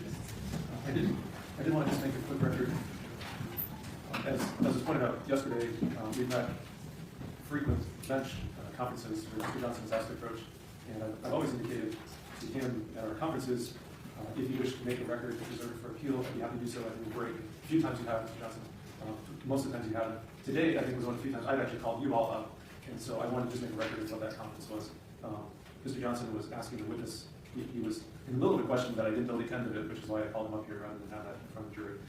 And Mr. Johnson, as I recall, you were wanting to ask Dr. Howard if the amount of blood seen was consistent with other cases of intraoral gunshot wounds. The state objected that that was beyond the scope of his report.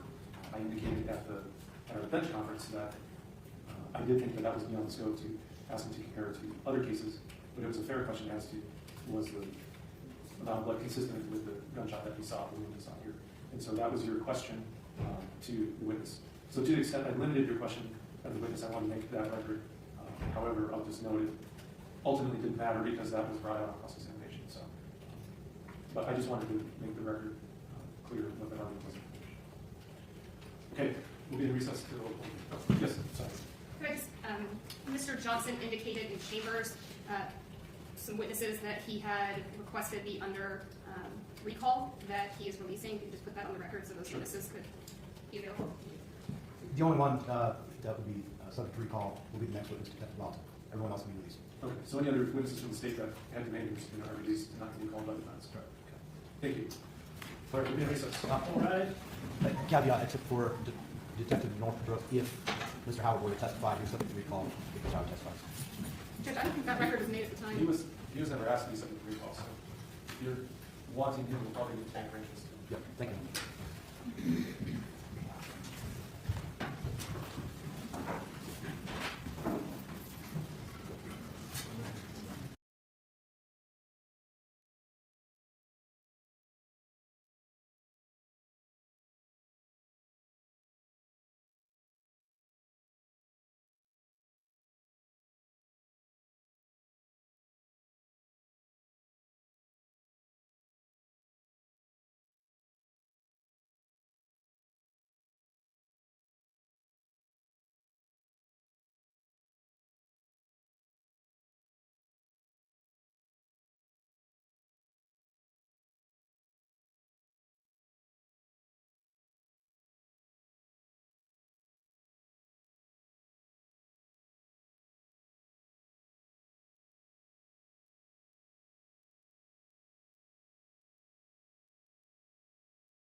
directed verdict as count one. What is your motion?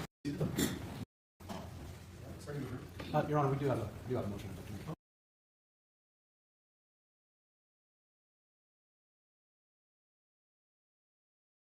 You may see. What is your motion, Mr. President? Your Honor, we would renew our motion from yesterday for a directed verdict as count one. It is clear from the evidence that the blood that's in the body bag could have come from nowhere else than from the injuries sustained by gunshot. There were no other internal injuries to cause the bleeding. The vast amount of blood, coupled with the blood in the tub, coupled with the coagulated blood in the tub, eliminates the state's theory. The only evidence of strangulation is a quote-unquote lack of blood. Not one explanation has been presented to the blood in the body bag other than the internal injury sustained by the gunshot. Certainly, this is not related to count two, or count. I'm sorry, I'm referring to count two. This is not related to count one, so we would renew our motion from yesterday. Any response? If I may inquire first, Your Honor, Rule 29 specifically states, or at least it begins with, after the prosecution closes its evidence, or after the close of all the evidence. So I'd like to inquire if the defense is resting, because if they're not, this motion is untimely, premature.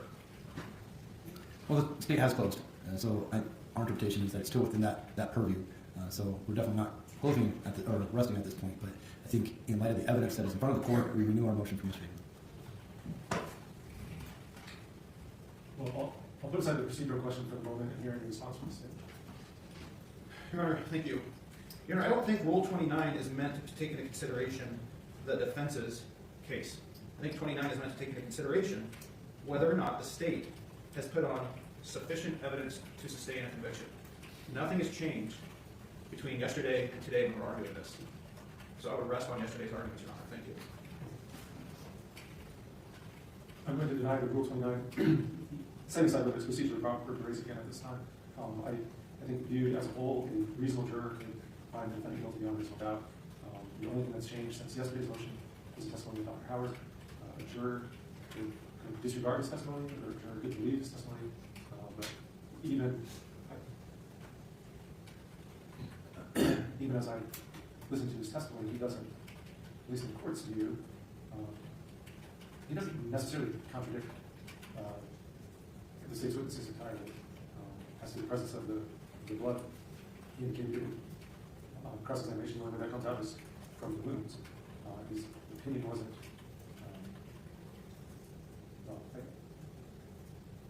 I guess I'll say the jurors can draw their own conclusions, but I'm saying he did not definitively refute the state's case. And again, I viewed as a whole, I think reasonable jurors could certainly find proof that was about. So, and again, this is, of course, in the light of most error with the state is not the requirement. So let me deny the Rule 29. Otherwise, ready to proceed? Yes, sir. Okay. Thank you very much.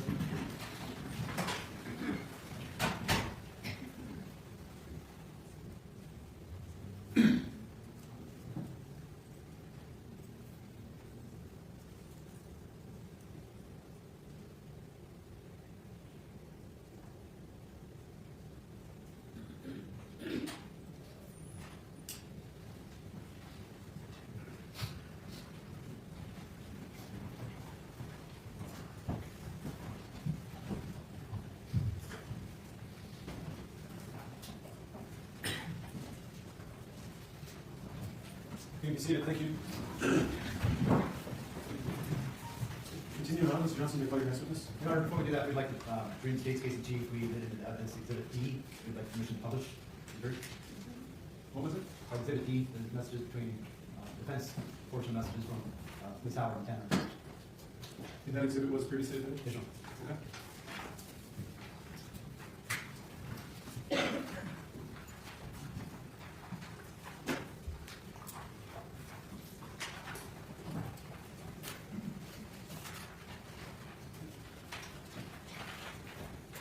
I didn't even ask the state if you had any objection. I'm not even sure what we're looking at now. Will you actually let please? It's been like several days ago, Your Honor. It's Exhibit Exhibit D. what? D, the messages from defense from. Do you have a copy for the state? Is there a number that precedes D, counsel? No, It's defendant's. it's defendant's exhibit. You get a copy or not? I don't have a copy. I'm gonna We give you copies of all our exhibits. give you a copy of it. Answer your copy from the clerk.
Okay, you may continue. Let's call Detective Lawton. Detective Walton, please step forward, sir, and raise your right hand this morning. Do you solemnly swear that the testimony you're about to give in this case will be the truth, the whole truth, and nothing but the truth, so help you God? Yes, I do. Thank you. Thank you, sir. If you don't see the witness stand. You may depart. Good afternoon, Detective. Good afternoon. Can you please state your name for the record? It's Ken Lallatin, L-A-L-L-A-T-I-N. Now, you previously testified before in this matter, but can you remind the jury how long you've been a detective?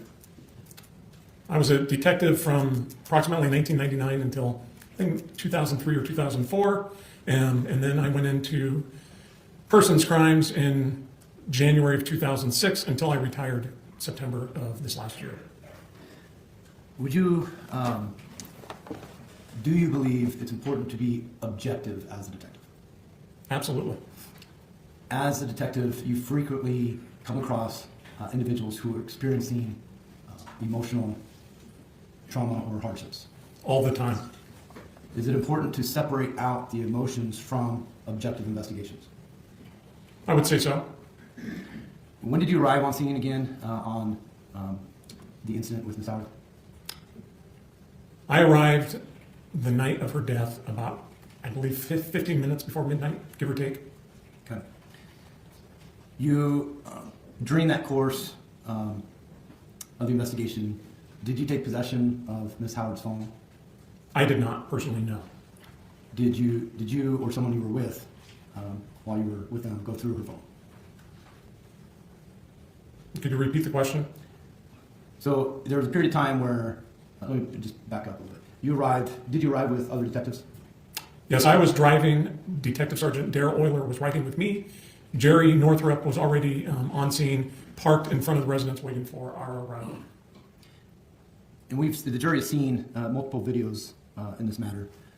During the course of those many hours before you cleared the scene, did you and Detective Euler go out to your vehicle to discuss what you were observing? Yes. As part of that observation, were either one of you going through her phone? I don't recall ever going through her phone. Now, we heard a couple days ago your interactions with Mr. Howard around 6:45 in the morning. Was that on video? Well, our interaction was from around midnight until at least that time. So yes, there were multiple breaks in between. Okay. When Brooke called her dad or Dan back, did you form an opinion that Dan did it? No. Was I suspicious? 100%. Did that suspicion cloud your investigation in any way? Not at all. That day, did you conduct a phone interview with Wendell and Janie Wilkins? No. On the 3rd? No. Now, did you conduct an interview with Brooke on the 10th? I don't recall the dates. I spoke with Brooke, I believe, 2 separate times. One was the morning of the incident, and later, I believe we met in person. There were a lot of interviews with this investigation. Okay.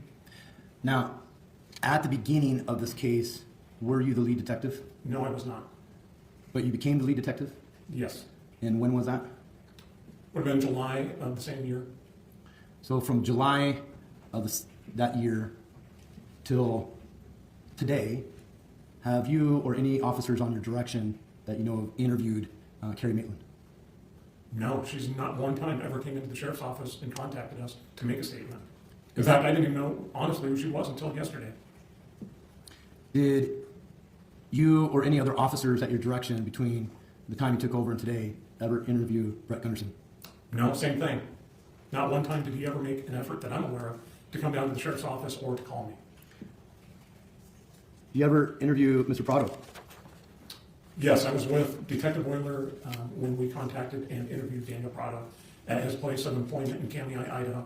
During that interview, did you become aware of potential witnesses to an alleged event on July 10th of 2020? I don't recall.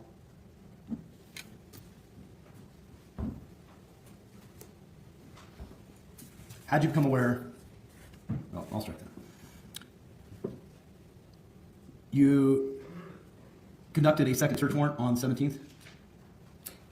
Detectives and officers from the Sheriff's Office and Idaho State Police Forensic Unit served one, yes. And you were present? I was present for portions of that, but I was not directly involved, no. As lead detective from very early on in the case, are you familiar with all the reports and of other officers and reports of, for instance, what's in property? Yes, so when I took over the investigation in July, I reviewed, to my knowledge, most all of the reports. They're fairly substantial. On that second search warrant, was there a person there who was not law enforcement? At the time of serving the search warrant? Yeah, executing the search warrant, yes. At the residence? Yes. I guess I'm not understanding your question. We had personnel from Idaho State Police Forensic Unit there. But non-law enforcement. Was Mr. Howard there, John Howard? Oh, yes, he was. The purpose of the second search warrant was to confirm some of what Dan had said that the jury heard in the audio, correct? Objection, leading. Sustained. Was the purpose of the search warrant in part to confirm some of what Dan had said in your interview? Yes.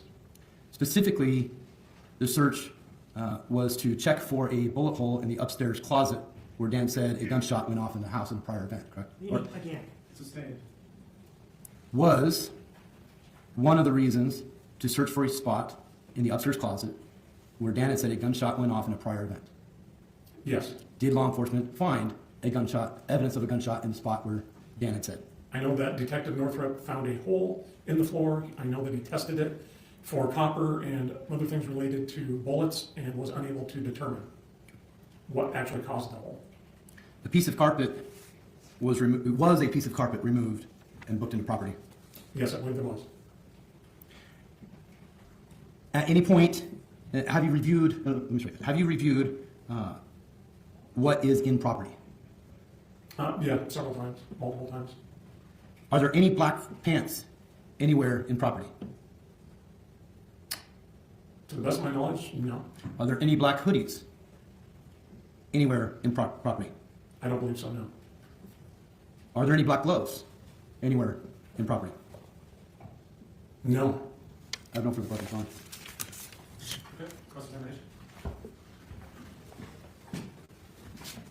Based on your common sense, could black hoodies, gloves, and pants be simply discarded by someone committing a crime?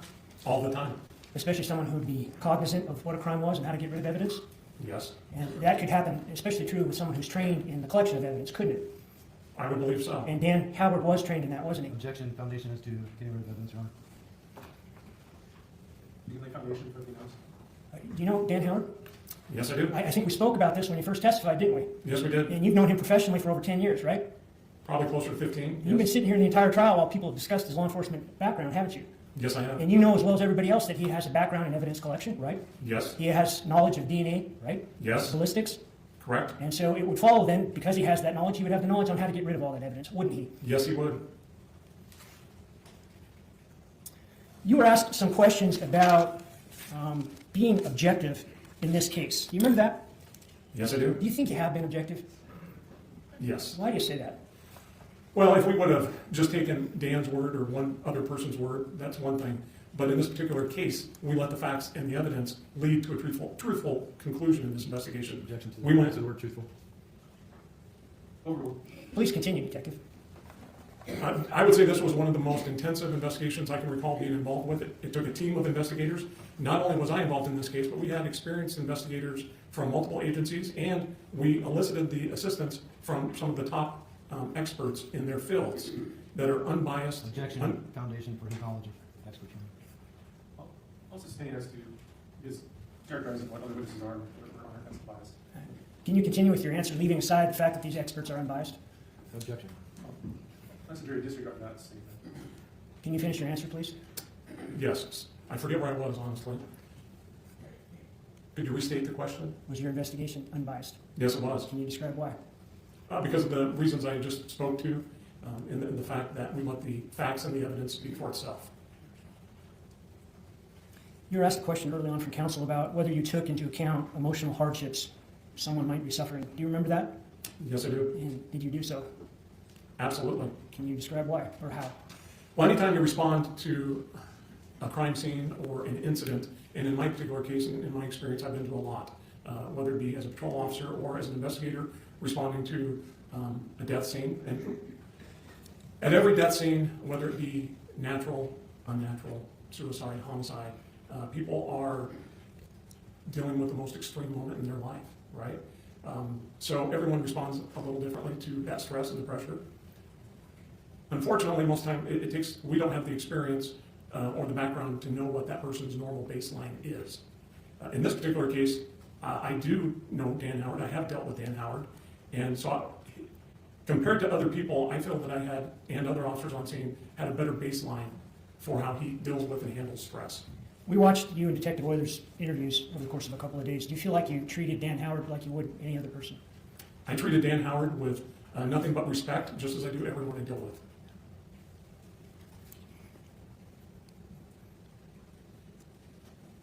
You were asked some questions about the moment that Brooke called her stepdad back and essentially accused her of killing Kendy. Do you remember that? I'll never forget it. And I think in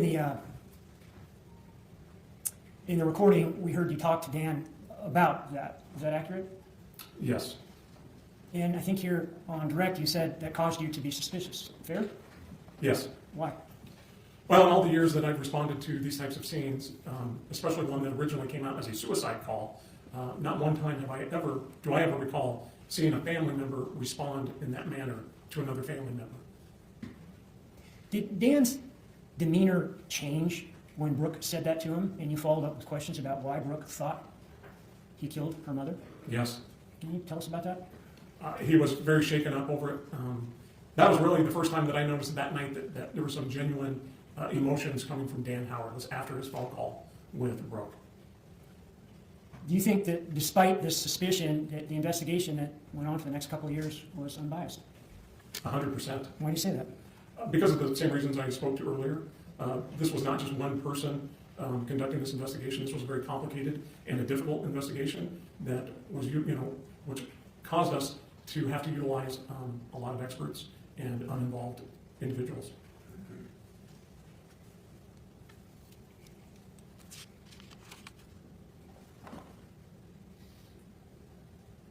Had Carrie or Brett bothered to reach out to the Sheriff's Department, had bothered to reach out to you, would you have gladly interviewed them?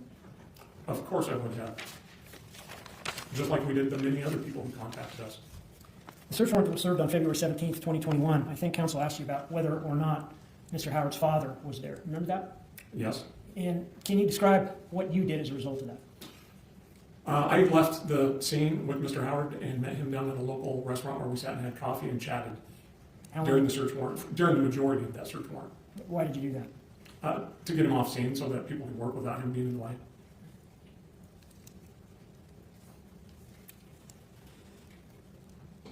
This incident during execution of the second search warrant on the 17th and an attempt to confirm what Dan had said about some incident years ago and firing a bullet through the floor.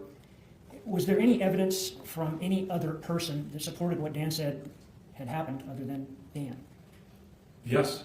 And who was that? Wyatt Howard, Dan and Kendy's son. But isn't it true that Wyatt heard it from his dad? That's my understanding, yes. And so what Wyatt knows about that, he got from his dad? Yes, portions of it. And so this entire story is something that Dan could have made up, right? Sure. Because there's no one else to say otherwise, right? Yeah, that'd be correct.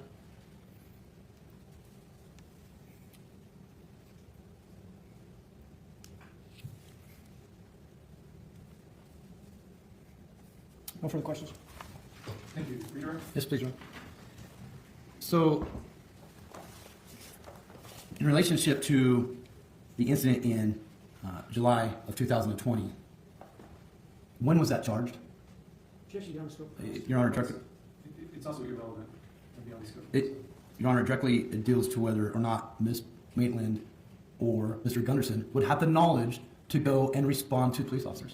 No, it's irrelevant as to charging decisions, sustaining the objection. To your knowledge, was there anything that witnesses of a July 10th event would know to contact? law enforcement?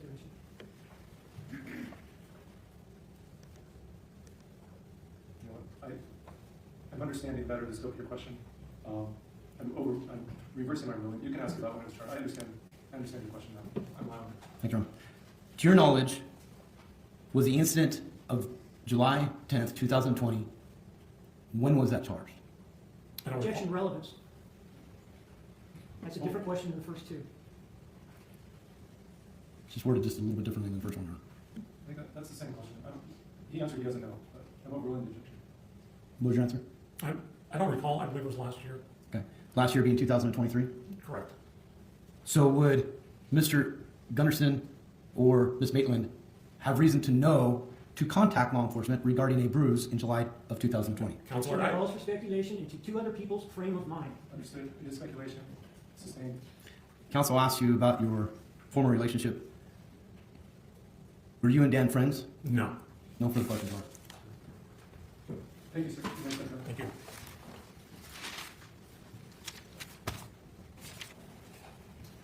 Your next witness? Chris McCullough?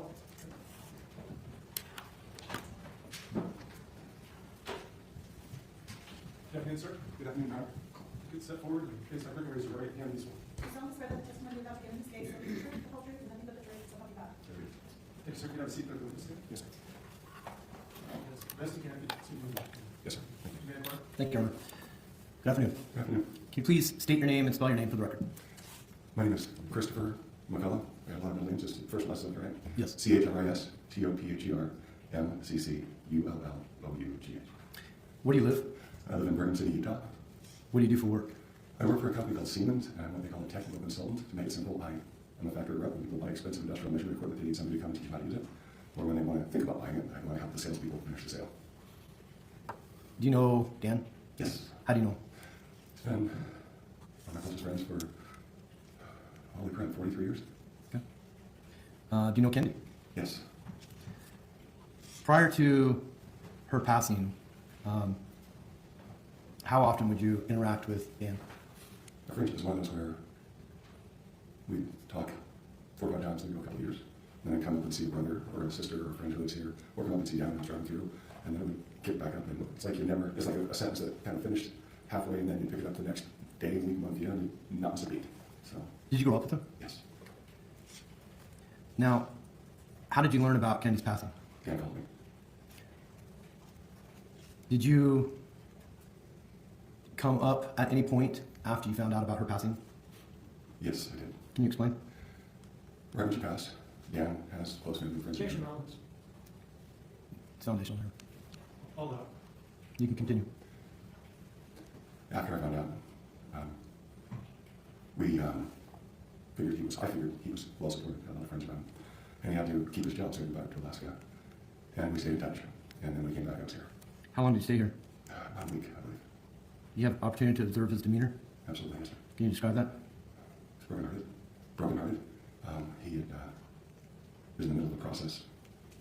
I've been close with him all my life. He's middle of the process, his marriage was on the rocks, and all of a sudden his wife was gone. And we'd talk, and every time we went toward Kendy, we got around her stuff. He'd start to tear up and kind of, Objection not responsive. Well, overruled, but as the narrative, I'll ask you directly. Yeah. One question. You were describing his demeanor when you were talking when the subject of his wife would passed come on. up. Yes, so she was, Objection meeting is asked and answered at this point. He hasn't answered yet. Overruled. You can finish your answer. pick up my sentence real quick here. Why don't you ask another question? Yeah, please. So, just to briefly describe. Broken-hearted, Okay. distraught, Where did you stay when you were up here for that week? in Ken's home, Where did he sleep? in one of the extra bedrooms. What was the state of his house? As you might find a house from one day to the next, relatively clean and in good order. And then I was there, I was there to help him get through coming home after being up on the slope, trying to process what was going around. But the house was in relatively good order. Kenny kept a pretty clean house. Dan kept a pretty clean house. In the course of you working with him, did you have an opinion on what he should do with any of her belongings? I Objection actually, relevance. It was brought up in testimony yesterday, Your Honor. It's not proper opinion. Objection. Testimony. His opinions would be relevant. Also standing objection. Did you, not what they were, but did you express any thoughts about? Yes. You gotta wait for the question, sorry. You have a good question. Council might have an opportunity to object. Yes, sir. Did the topic of some of Kendy's clothing and stuff come up? Yes, Did you make any suggestions? I did. What were they? Overall, well, that was not for the truth of the matter, sort of, but simply for what he said. Whether it's true or not is not for the jury to work out. While we were driving back and forth in the course of helping deal with his house, I saw a place that I followed up on it that helped with belonging to people that they would buy things. And I suggested every time we walked past the case of chickens that was full of memorabilia and stuff like that, I saw how it affected him. And I realized things needed to change, so I suggested that we call that business and have them come in and tell us what they do. Did you observe him grieve? Yes, that's what I suggested. I want to change the state of the house. No further questions, John. Cross-examination? Well, it sounds like you've got some opinions about Dan Howard and the fact that he was brokenhearted, right? He was broken-hearted, sir. And it sounds like you've got an opinion that he was grieving, right? He was grieving, sir. Did you know that his wife, right before she died, had about 30 separate instances of blunt force trauma all over her body? I don't believe that, sir. Okay, did you know that? As I said, I don't believe it. I'm not asking you whether you believe it or not. I'm asking you if you know that. No. Okay, so if that was proved to you beyond any doubt in the course of this trial, you wouldn't believe it? Objection. Is that where you're at? Objections to the question. Form. Sustain the objection. Why don't you believe it? Dan and I's characters are known to each other, and he would never strike a woman, except in the course of being an officer, to protect himself from the people. I've observed him for years. He would never a woman or an innocent person. So it sounds like you can't neutrally evaluate evidence if it pertains to Dan Howard. Is that correct? I don't understand. Well, you wouldn't believe it, is what you said when I told you she had about 30 different areas where blunt force trauma was inflicted on her body. Remember that? Objection to the characterization, Your Honor. It's not a fact that it was inflicted upon her. There's 30 instances of bruises, aka blunt force trauma. Doesn't mean it was inflicted upon her. It's characterization of the evidence.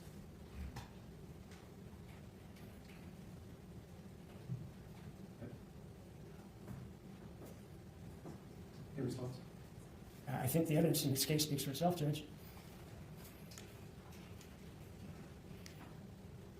On that basis of objection, I'll allow the question to stand. You can answer it.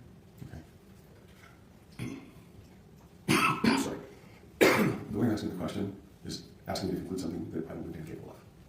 So you're painting a picture that I can see, but how that picture got painted, I disagree with. Well, let me try to paint that picture for you. Very much. Can you approach and get 19B? Okay.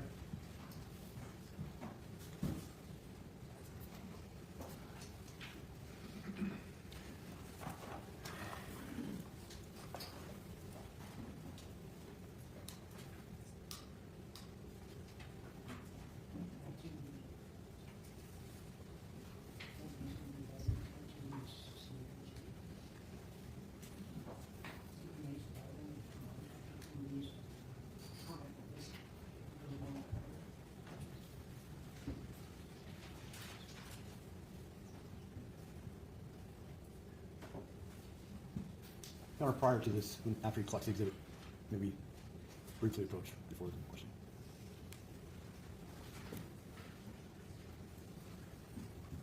Or I think it might even be outside presence, sir. I think it might. Take this up outside the presence of the jury. Excuse me. All right.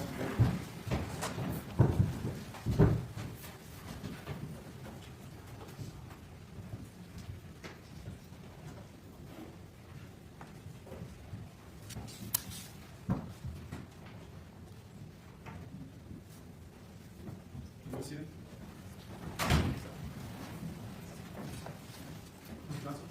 Your Honor, I think it's improper to try to impeach a lay witness with exhibits admitted by experts when many of the injuries were after autopsy, or as far as documented after autopsy, by several days.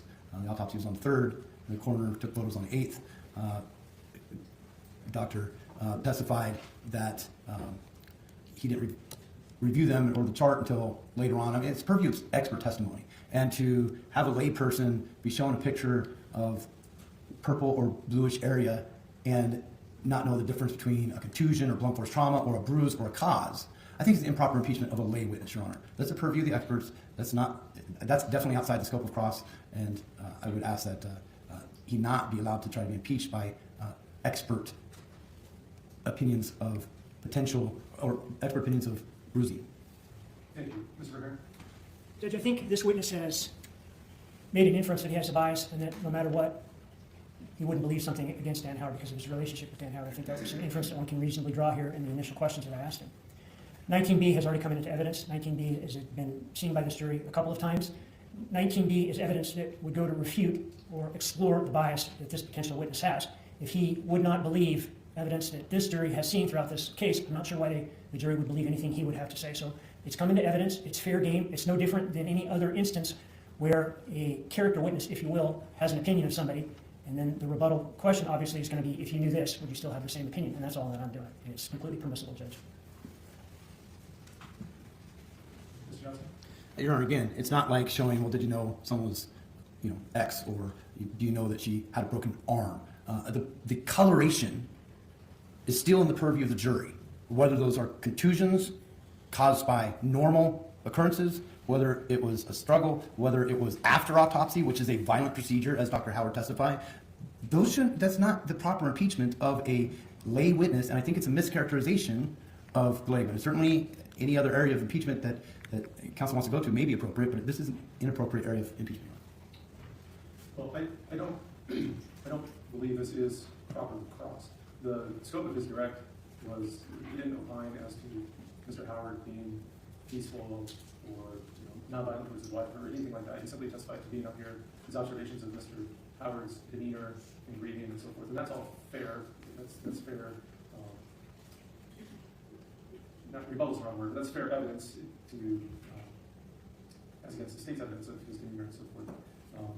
Whether or not, I don't find it proper to essentially put on the case to this witness and then ask him if he believes it or not. He's been clear that he wouldn't believe, the point has been made by Mr. Rivera that he wouldn't believe that Mr. Howard would injure his wife, regardless of what the evidence might be.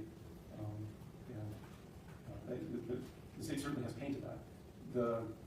His comments about not believing Mr. Howard capable of hurting a woman or hurting a wife or so forth, if that were brought out on direct, then maybe this would be fair, but that was essentially brought up on cross-examination. I don't think it's appropriate to set him up on cross and then further impeach him on something he didn't testify on direct.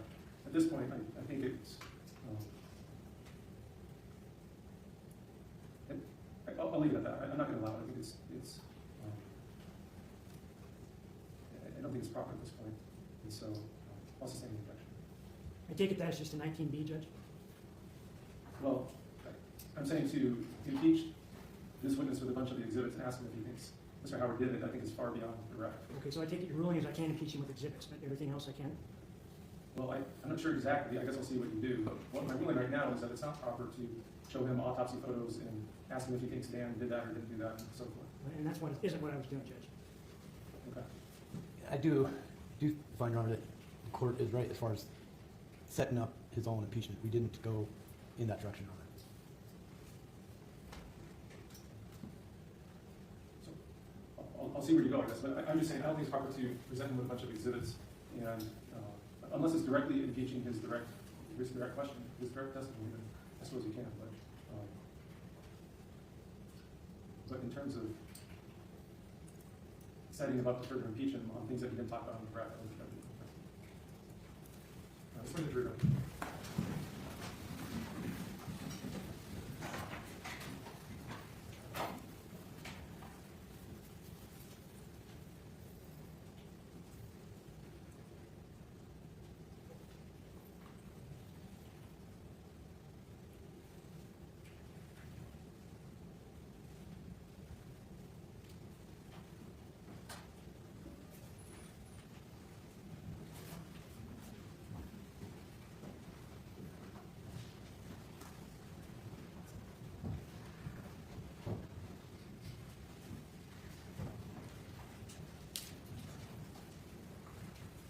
You may sit. Stand in, Judge. You may continue, Mr. Rivera. Thank you, Judge. Would you believe that Dan was brokenhearted if you knew that shortly before Kendy Howard died, she sustained a second-degree burn to her arm? Objection. Going to sustain the objection. Have you ever had someone not tell you the truth? Yes, sir. Have you ever had someone give you a false chain of events? Yes, sir. Have you believed them nonetheless? Yes. And have you done that because you trusted them? Yes, sir. In this case, did you know that Courtney Lambert tried to buy Kendy Howard's chicken collection for Kendy's granddaughter?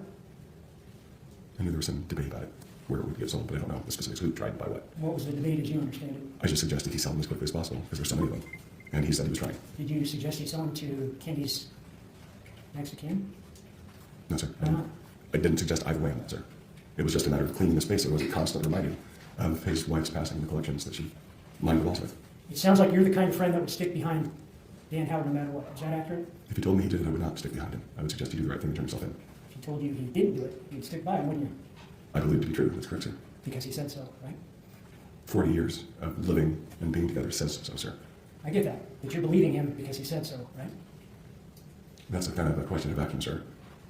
I believe him because I know him. Okay. But you don't know the facts of this case, do you? Some of them, sir, but I wasn't allowed to watch up to this point, so. But you have been watching online. I watched a small section. I didn't believe, Your Honor, I didn't believe that they would publish this real time. And so I logged on when it was, I think, the second day. And I saw the comments rolling. And I had a really sick feeling that I shouldn't be doing it. I made a comment that he didn't do it. And then I logged off. I don't know how long it was. I was at my job, so I worked and walked away. And so when you were at work, you watched this trial. I work from home. When you were at work, you watched this trial. Yes, sir. And then you commented on this trial? I think it was around breakfast time, yes, sir. So, yes, I'd taken a break and I was looking at it. So I take it that you, among the thousands of other people who watched this trial, you made some comments about the trial. I think I made 2, maybe 3. You'll have a record, I'm sure, sir. Did you make these comments to the thousands of people that were watching it?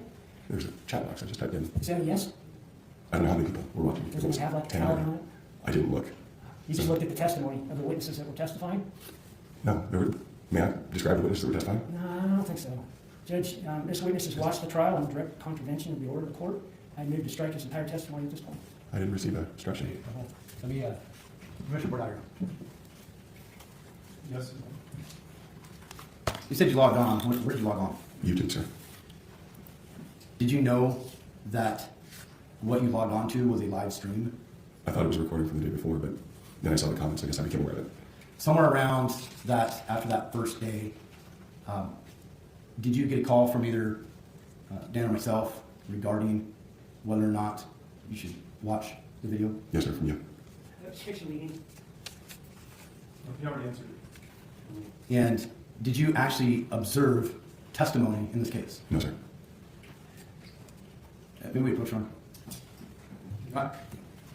It might be necessary to be operator. I'm in on. Okay. So I think this is your-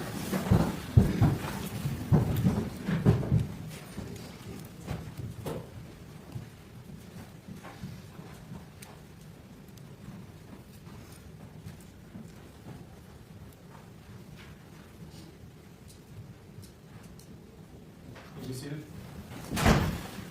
Your Honor, some of this is stuff that I don't think should be in front of the jury.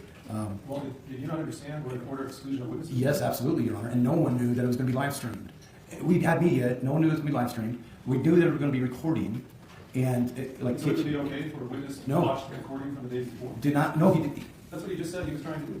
He logged on to a YouTube clip, Your Honor. I'm not speaking for him. I'm speaking for the what occurred is that first day. Actually, it wasn't until the second day.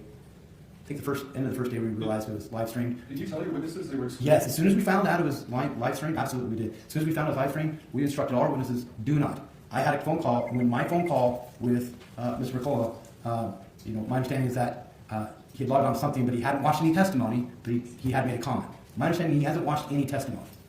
And that's his, I believe that's his testimony right there. Yes, sir. That's correct. So what did you log on to do? I didn't believe that these types of things would be streamed live. I'm sorry. I didn't think in Idaho. I thought maybe in California or something like that. And so Did you know that you were not supposed to, that you were excluded as a witness and not supposed to view the trial? I was not instructed at that point. Yep. Nobody told you that at the beginning? I knew I couldn't be in the room, but when it went public like that, it seemed like the court changed the rules. Don't be disrespectful, sir. So you knew you couldn't be in the room, but you thought you could watch it? It's confusing to me, sir. So, All right, well, it's certainly in contravention to the court's order on exclusion of witnesses. Your Honor, may I respond to Mr. Johnson's comments? Well, it's Mr. Heron's witness, so.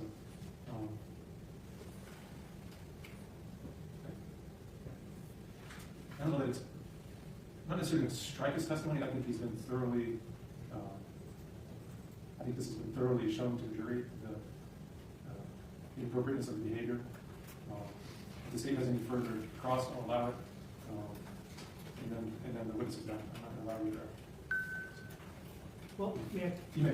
for the record, Judge, I still stick by my motion to strike his testimony. You have initial testimony from this witness that he watched witnesses. Now, that's changed as he was questioned by Mr. Johnson, but nonetheless, it was out there. So you have evidence that he has watched this trial in contravention of the court's order, that he has commented on this trial, that he has talked to counsel about that counsel has kept that from us yet again with yet again another witness, and we're finding out what counsel has done via a witness when that witness is on the stand testifying. So this isn't like the first time Mr. Johnson has spoke about something that we later find out in terms of the witness testifying. Obviously, that's happened in short order here. I think the most appropriate thing to do, based on these circumstances, based upon the blatant disregard of this court's order, and keeping in mind, even if it wasn't live streamed, if it was recording and you want to take him at his word, it doesn't matter. This testimony needs to be stricken. The purpose of the exclusion order is so that witnesses can't correlate their testimony with what they're seeing and to prevent bias. It's been demonstrated, everything you just said has been demonstrated in front of the jury. Everything you just said has been demonstrated to the jury. I think they're in the best position to evaluate his credibility after having heard all of that. And I think they can make the appropriate determination whether or not he's credible, what weight to give to this testimony. And I don't see a need to order all of this testimony stricken. Rather, the record's been made of what he did. And the jury, I trust, will take that into account when they consider his credibility. So, if you had any further cross on that, I would allow it. Otherwise, I'm not going to allow further questioning of the witness, given the violation of the court's order by defense. But if you had anything else you wanted to cross on, or if you want to leave it at that, we'll leave it at that. Thank you. Do you know which? I'm still thinking, Judge. Okay. Fair enough. All right, let's take a break after.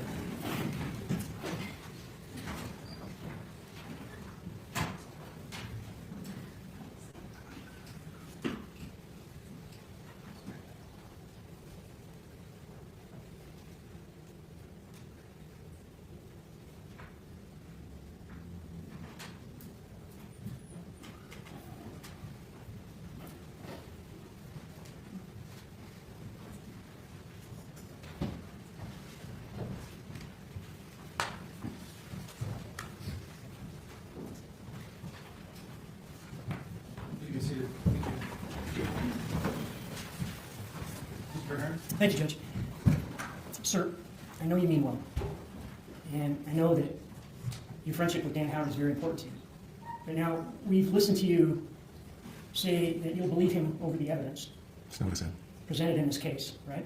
Well, I haven't seen the evidence presented in this case. But you told us it doesn't matter, right? I said if he told me that he did it, I would tell him to turn himself in. And now we've learned that despite the court's order that witnesses shouldn't sit in the courtroom or listen to the trial, you did so anyway. I had not received that order at that time, sir. Okay? And that you've commented on this case, right? At that same moment, I had not received that order. That's correct. So It was an interactive forum. It sounds like whatever you've done in the case and whatever opinions you have is for the benefit of Dan Howard? It's for the benefit of the truth, sir. The truth? Yes, sir. And that's what you're saying today, the truth? The whole truth and nothing but the truth, sir, yes. Based on what? Based on everything I've experienced. You have other witnesses that have other experiences. They come out and do the same thing. I'm just, based on my knowledge of my friend, defending my friend because I know him to be a good and decent man. Would you consider yourself to be a gullible person? No, sir. Thank you. I'm not allowing any redirect given the witness's contravention of the court's order. Sorry about that. Thank you, sir. You may sit down. Yes, sir. Your Honor, the last witness for today is Mr. Dwight Howard. It's 22. Rather than cutting his testimony up, it would just be a good time to take him. Did you want to have a mid-afternoon break rather than cut. I'd rather not. I've had the jury out multiple times now. Why don't we continue on? We'll probably break about 3:30. We possibly didn't build that anymore. Okay. Next one. Wyatt Howard.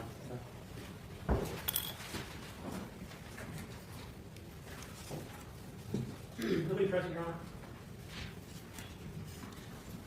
May I have a moment, Your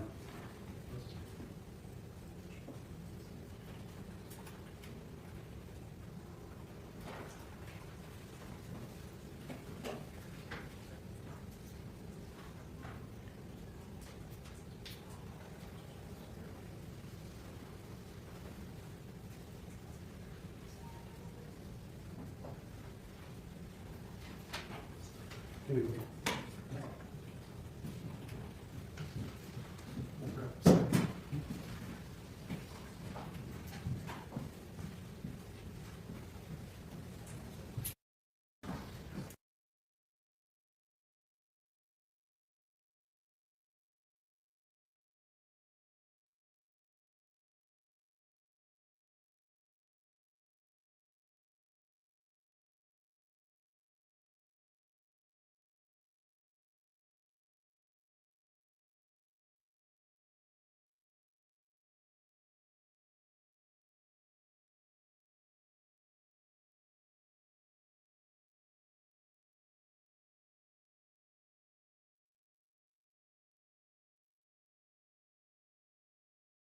Mr. Bell.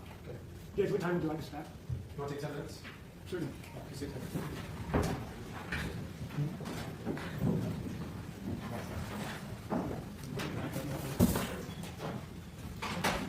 What's that?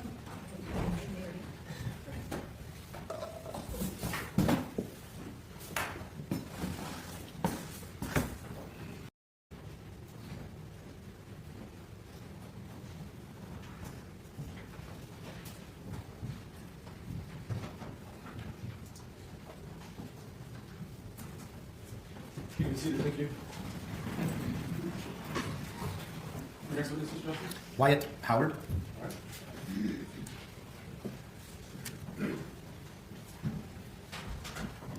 Good afternoon, sir. Yeah. You come forward. Please face my quick and raise your right hand, please. Do you solemnly swear that the testimony you're about to give in this case will be the truth, the whole truth, and nothing but the truth, so help you God? Thank you. Please, sir, if you have a seat, please stand there. As best you can, I ask you to speak in the microphone. Okay. You name Mark? Good afternoon. Good afternoon. Can you please state your name and spell your name for the record? Say that again. Can you please state your name and spell your name for the record? Wyatt, W-Y-A-T-T. And Howard? Howard, H-O-W-A-R-D. And where do you live? Post Falls, Idaho. Who are your parents? Daniel Howard, Kendy Howard. Do you have a sister? Yes, sir, stepsister. And what's her name? Brooke Wilkins. How old are you? 27 years old. Where did you grow up? I grew up in Apple, Idaho. Prior to your mom's passing, what was your relationship with your sister? Our relationship was good before. Okay. What kind of activities would you do as a family growing up? Sporting events, boating, camping, kind of just the normal activities. Okay. Did you have any particular coaches for some of your sporting events? Yes, my dad was involved in coaching for some years. Okay. When you graduated, what year did you graduate? I graduated in 2015. What did you do after that? I enlisted in the Marine Corps. Okay. And what do you do now? I am a foreign business. Now, what was your relationship like with your mom? My relationship was really good with my mom. Okay. Loved her? What was that? Loved her? Yes, sir, very much. Okay. What was your relationship like with your dad? It was good. Wyatt, have you ever gone shooting with your parents? Yes, sir. Can you describe that to the jury? Went shooting probably two times with both my dad and my mother at the same time. We go to the ISP range on the weekends. And my mom would participate. She participated twice, I believe, and that's about it. Where's the ISP range from? It's off Old 95. Okay. Kind of close to your house? Or to your parents' house? Probably about 10 minutes away. Okay. Now, at some point, was there ever an incident involving a gunshot within the house while you were there? Yes, sir. Can you explain Um, that? And I'm not asking for any statements or anything, just what you observed. From what I observed, there's a round that came through the ceiling. Objection, lack of foundation as to when this happened. You can list the foundation. This isn't you're referring to. When did this happen? Sometime when I was in middle school, I would say. Where were you in the house? I was downstairs in the basement. Speaking downstairs, can you describe kind of what the downstairs is like? You have a bar area in the left corner, left closest corner, wood stove. Then you have a wood box that contains firewood. That's that side. On the other side, you have a recliner, a couch, and another chair, and then a coffee table in between those. When the wood stove is burning, is it loud? Could be. Okay. Depends on what? It depends on the oxygen the fire's getting.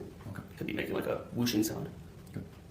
Now, this incident you observed in middle school, you said you were downstairs? Yes, sir. What did you observe?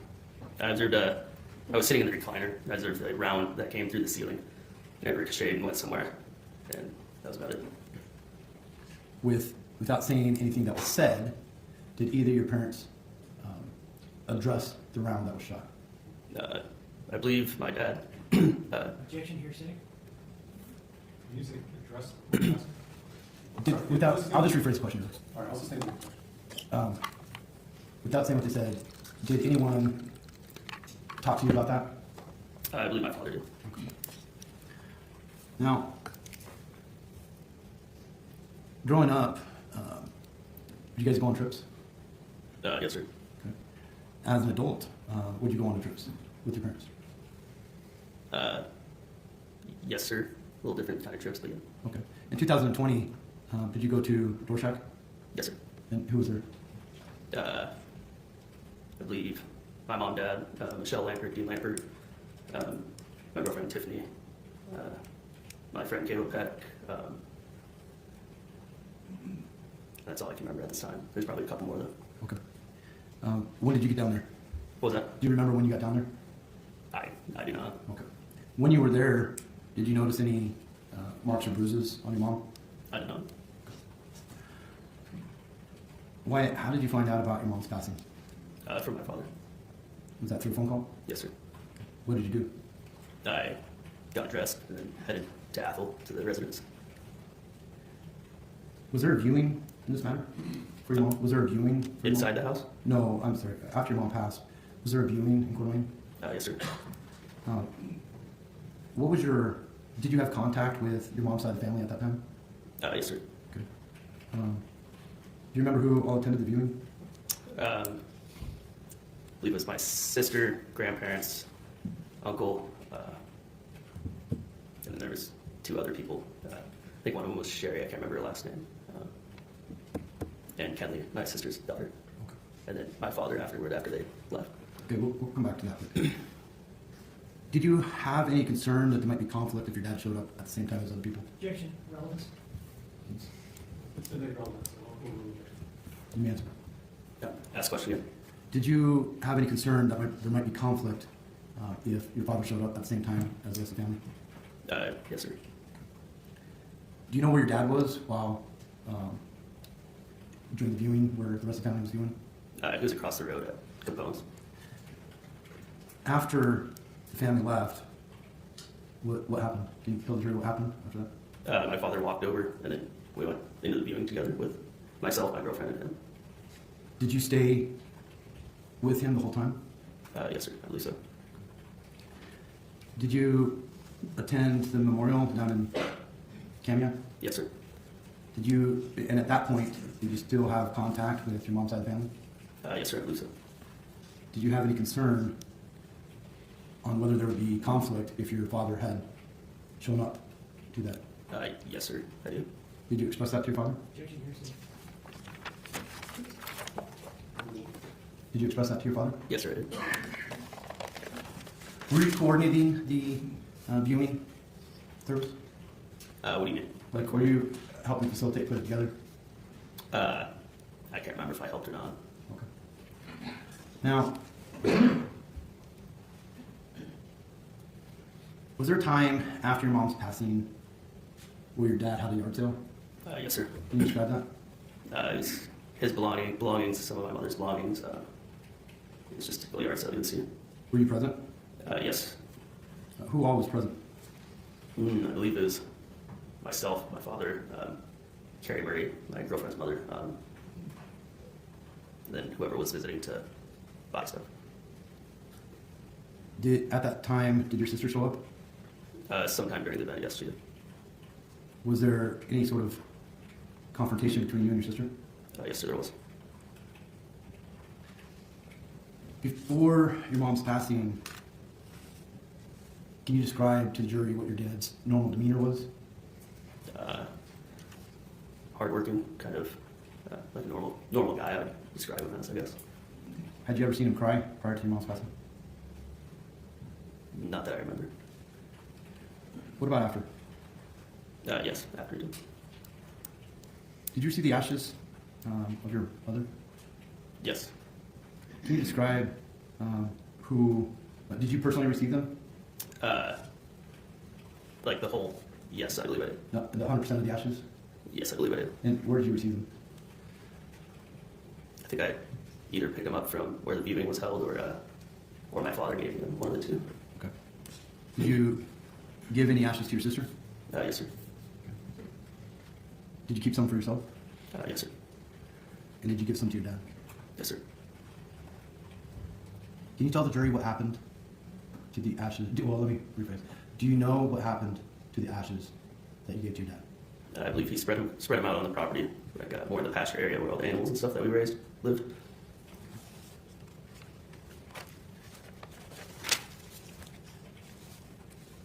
Were you with him at that time? I think I was, yes. Can you describe that? I mean, do you know if you were? I don't know if I was or not, sir. All right. No further questions. Cross-examination?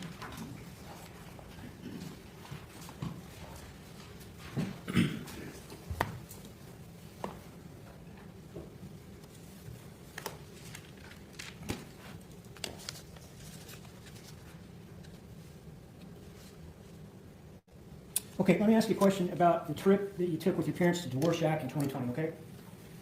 You have to talk out loud because it's all being recorded. Yes, sir. All right. On this trip, I think when you were speaking with counsel, you said that you didn't notice any bruising on your mom. Is that accurate? Yes, that's accurate, sir. Okay, so today in court, you're telling us you saw no bruising on your mom at Dvorak in 2020, in the summer of. Is that accurate? I believe so, sir, yes. Okay.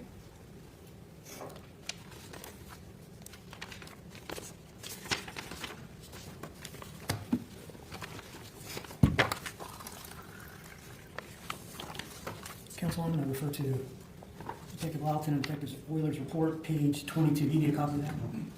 May I approach the witness, Judge? Okay. I think you've seen this before, sir.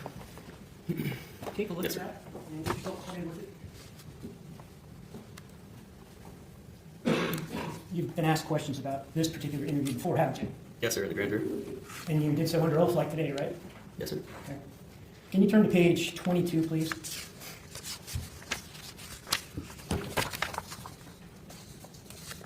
Okay. All right, so on line 11, you were asked on, well, let's go to line 13. Sergeant Lawton said the neck incident question, right? Yes, sir. And that followed a discussion about when you were down at Dvorak with your parents, right? Yes, sir. And there on line 14, you said, quote, I don't know about that one. I just saw there was like a bruise and I asked her about it. Yes, sir. Line 16, Sergeant Lawton says the bruise is on your mom. What'd you say there on line 17? I said yeah. All right. So when we spoke with Sergeant Lawton, that was quite some time before today, right? Yes, sir. Okay. I realize that wasn't under oath. And today you were under oath, right? Yes, sir. And so when you spoke to Sergeant Lawton, was that the truth? Or when you spoke today under oath, was that the truth? I believe today would be the truth, sir. Okay, so you were not telling the truth to those detectives back when they interviewed you? I possibly could have. I don't remember really what I said. Well, you're looking at I'm what looking you at said, it, yes. right? Yes, sir. And so can you tell us why you wouldn't have been truthful with the detectives? I cannot, sir. You just weren't. I guess so, sir. Okay.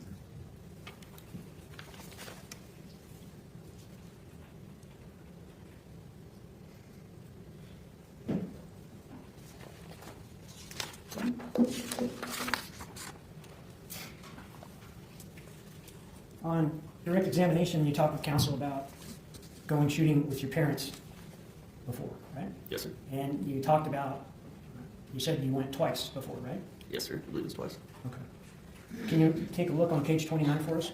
The same document? Okay. On line 11, Sergeant Lawton asked you, but did she shoot? Did you ever see your mom shoot that gun?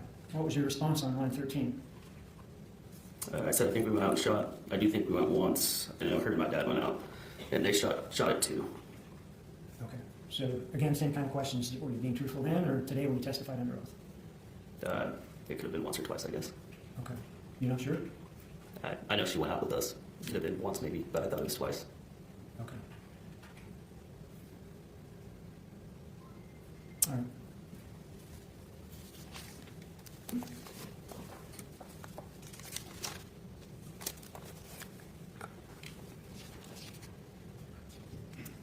Going back to the bruise from Dvorak, would it help refresh your memory if you saw that bruise again? It could, I guess. Okay. So right now you don't remember it, right? No, sir, I don't really remember. Okay. Well, maybe we can get to that real quick. Take up your time while I get the photograph. Let me ask you a couple more questions. Your dad didn't go to the viewing. You've told us today because he was scared of conflict? Scared that there would have been conflict, yes. Okay. But why? Obviously because what the other family was thinking. Why would that be obvious? What do you mean, sir? Why would it be obvious that there would be conflict? Well, you have people saying that he murdered her, and you have other people saying he didn't. And if you all go to a funeral, I would assume that would cause conflict. Why would people say he murdered her? I can't tell you, sir. Usually when someone kills himself, other people don't say that she was murdered, right? I mean, it could happen, sir, yes. It could. It usually doesn't, does it? No, but it could. Why on earth, in this particular case, would the issue of your father murdering your mom come up? I have no idea, sir. You can't speculate based upon knowing both of them and their history together? Objection calls for conclusion. Sustained. You have your own personal feelings about that, don't you? Yes, sir, I guess so. And those personal feelings, do you think they affect how you're testifying here today? No, sir. You don't think that your personal feelings are influencing you to testify for your father? No, sir. You're not familiar with the evidence that this jury has heard in this case, are you? No, sir. I take it, I hope you haven't been watching this trial online. No, sir, I haven't. Okay. And so you don't know what the jury has listened to over the course of 2 weeks, I take it? I have not, sir. Would it matter to you what the evidence was in terms of your personal opinion about what happened or not? Yes, sir, I believe evidence that does dictate opinions. But yet you have this belief, this personal belief, without knowing that evidence? Yes, sir, as of now. Okay. You think you could change your mind if you heard all the evidence that this jury has heard? Objection calls for speculation.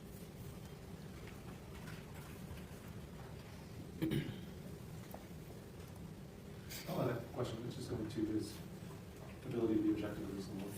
So all that question. Say the question again.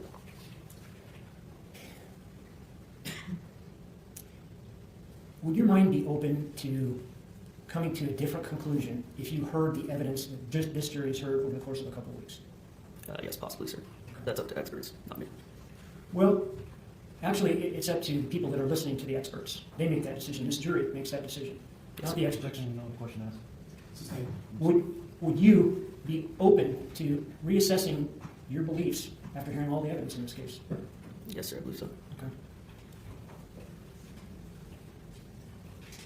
Can I approach your court, Judge? Okay.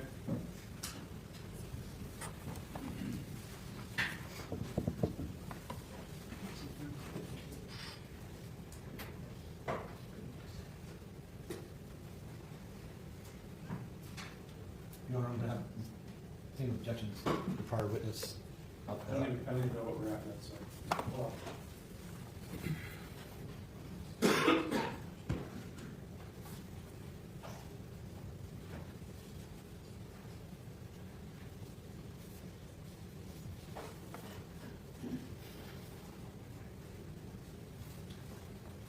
Go ahead and stick 3 up on the elbow.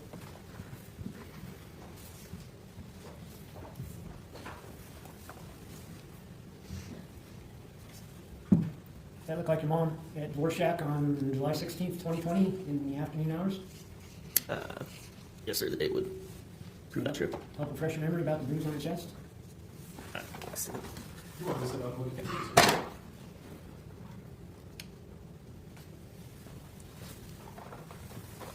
can't really tell in the photograph if there is or not. Okay. So even though you talked about this before with Detective Wild and Detective Weather, and you've seen this photograph, you don't remember whether or not she was bruised in Rorschach back in 2020?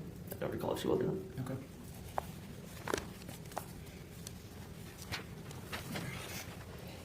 So this yard sale that you had, that your dad sold your mother's stuff, is that accurate? And a lot of his stuff also. Okay. So he sold her clothes? I don't think her clothes were sold at the yard sale. He sold your clothes, what, via consignment? I believe it was bulk to a buyer. I don't know what buyer, but yeah, it's one person in bulk. Your dad made some money off your mom's clothes? I would assume that there was money involved, yes. Okay. And then your dad sold what else of your mother's belongings? I guess stuff that she bought from yard sales, glass chickens, maybe some other things I can't remember. Okay, so possessions that she had laying around the house? Yes, sir. In addition to the chickens? Yes, sir. There might have been some other items too. Yeah. Okay. I can't remember exactly what they are. Did he sell other things of your mom's via consignment besides her clothes? I don't recall. Not sure? Don't think he did. Okay. So this yard sale then, was this at the house? Yes, sir, it was. Okay, and was it advertised in some fashion? I believe there's a couple signs like out in front of the road and stuff like that. Okay. You didn't put it in the paper, your dad didn't put it in the paper or something like that? I don't remember if he did or not, Okay. or I didn't know about it. Evidently your sister found out. Yes, sir. And your sister came to the house she grew up in, right? Yes, sir.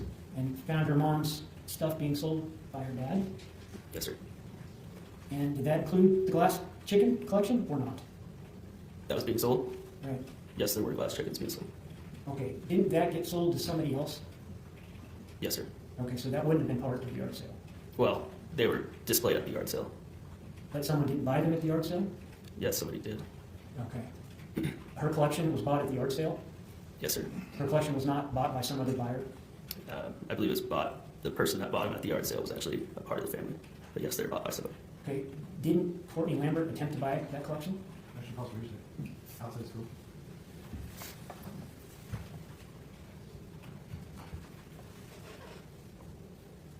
It is outside the scope, I'm not sure it's hearsay, but also standard objection. It's beyond the scope of the The yard sale's beyond the scope? The Courtney Lambert buying the chickens are not beyond the scope. Who's the buyer of the chickens? I don't remember her name exactly, sir. Was it Courtney Lambert? No, sir, it wasn't. So at this yard sale, Brooke wanted her mom's possessions, didn't she? Yes, sir, I believe so. And instead of giving them to Brooke, your dad called the police? Yes, sir. He told her she was trespassing. It's because he didn't want her on the property. Your dad told his stepdaughter she was trespassing on the property she grew up in at the time her mom's stuff was being sold? Is that what you're telling us? Yes, sir. Why? Probably because she was the one that accused him of murder. Accused him of what? Accused him of murder. So so your dad was upset at Brooke because she accused him of killing her mother. Is that what you're saying? Yes, sir. They're probably both upset at each other. So therefore, say my father was accusing her of trespassing when she showed up because he didn't want her on the property. Okay, so I take it then, in order to get some payback, your dad sold your mom's stuff despite Brooke wanting it. Is that what you're telling us? Objection, call for speculation. Sustained. Why did your dad sell your mom's stuff if Brooke wanted it? I believe he just wanted to get rid of it and get everything out of the house. Brooke would have done that, right? Yes, sir, she could have. So again, why didn't he give it to Brooke? I can't tell you, sir.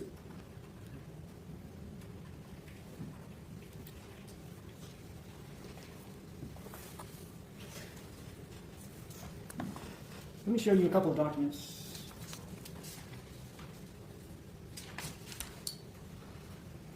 This one's 41B. Take a look at that, tell me if you recognize the glass chickens. Yes, sir. What do you recognize those glass chickens in the cabinet to be? Glass chickens. Kenny's, your mom's glass chickens? Yes, sir. You know because you saw them for many years, right? Yes, sir. Does that appear to you to be an accurate photograph showing her glass chickens in the cabinet inside your house? Yes, sir, I believe so. And then the next one I have for you is 41E. Take a look at that, tell me if you recognize it. Yes, sir, I do. What do you recognize 41E to be? Appears to be a Facebook advertisement of the yard sale. And does it show a picture of the yard sale that you've been talking about? Yes, sir, it does. Is that an accurate picture of the yard sale? Yes, sir. Look to net 41D and E. Any objection? I see you can know.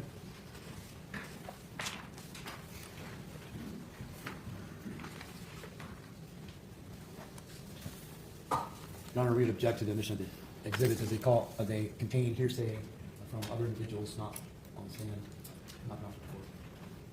Very good. Yes, please.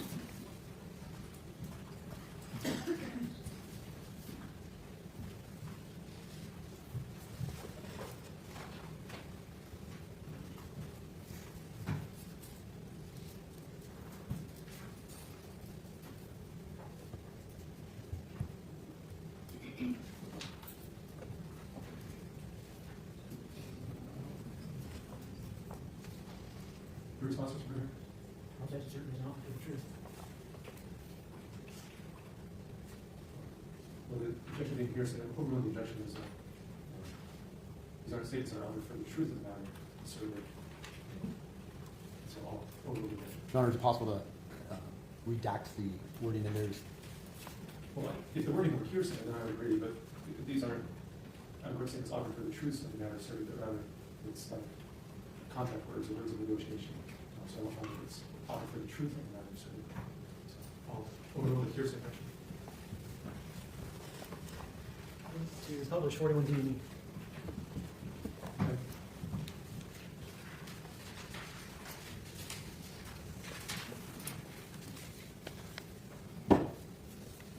Okay, so 41D, sir, what are we looking at? You're looking at the antique cabinet of glass chickens. All right, and is this one single antique cabinet of glass chickens? Say that again. What's that? Say that again. Is that just one cabinet?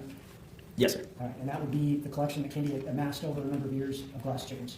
Yes, sir. Something that was very important to her. I'd say so if she collects that much. Yes. And this is the glass chickens your dad made sure would not go to broke or kennel. Objection. Is that right? Objection, classification. Sustained the objection. Let's take a look at the next one. And again, if you wouldn't mind, sir, telling us what that's a photograph of? It's a photograph of the yard sale. Okay.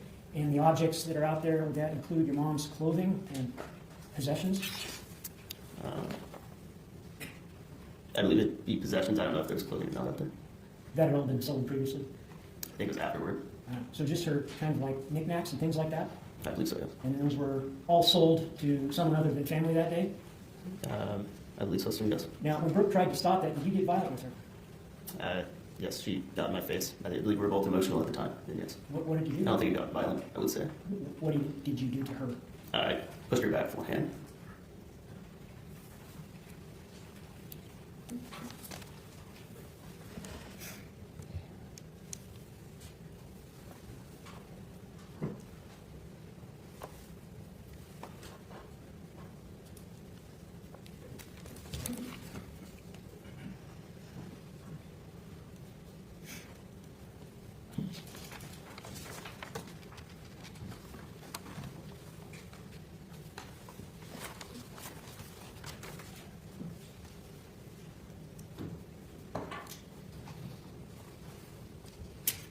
The date of this yard sale,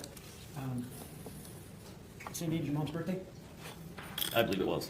At the time, I did not know. Do you know what your mom's birthday is? No, sir, I can't remember off the top of my head. But that yard sale was on her birthday. Yes, sir, I believe so. Thank you. No further questions. Yes, please, Your Honor. What manner I don't think anything else. What manner did Brooke arrive? Or describe the manner in which Brooke arrived to the yard sale. Angry. Did she drive or walk? She drove there. Yes. Can you describe how the vehicle was coming into the driveway? Quick, slow? Quicker than average pace. Okay. And how would you describe her demeanor? Angry, emotional. Yelling? Yes, sir. Is that when your dad made a statement about being trespassed? Objection, meeting. It's the same. You rephrase your question. When did your dad make the statement about trespass? Not too long after she arrived. Was it after there was some yelling? Objection, meeting. It's the same. Can you describe the order of events from when she arrived? I believe she came in the driveway, got out of the vehicle, started yelling. I believe she was on the phone, and then my dad then said she was trespassing. Now, going back to counsel's first question, when you did talk to Sergeant Lalleton over there, is that right? Objection, meeting. Foundation. Rephrase. Rephrase the question. So Did you talk to Sergeant Malton, Detective Wheeler? Yes, sir. When was that? I can't recall, maybe a few weeks after my mother's death. Still fresh with emotions at that time? Yes, sir. Then, when you remember counsel asking you about why would people think you did it, or he did it? I'm sorry, repeat that. Remember counsel asked you about why would people think you did it? Yes, sir. Were you aware of any aggressive conflict or opinions on your mom's side of the family? Yes, sir. Was that expressed quietly or loudly? It's said pretty loudly. Posted on social media? Objection. Oh, rephrase. Was it posted on social media? Yes, sir. Just once? Multiple times. Just one day? I believe multiple days. Just by one person? Multiple people.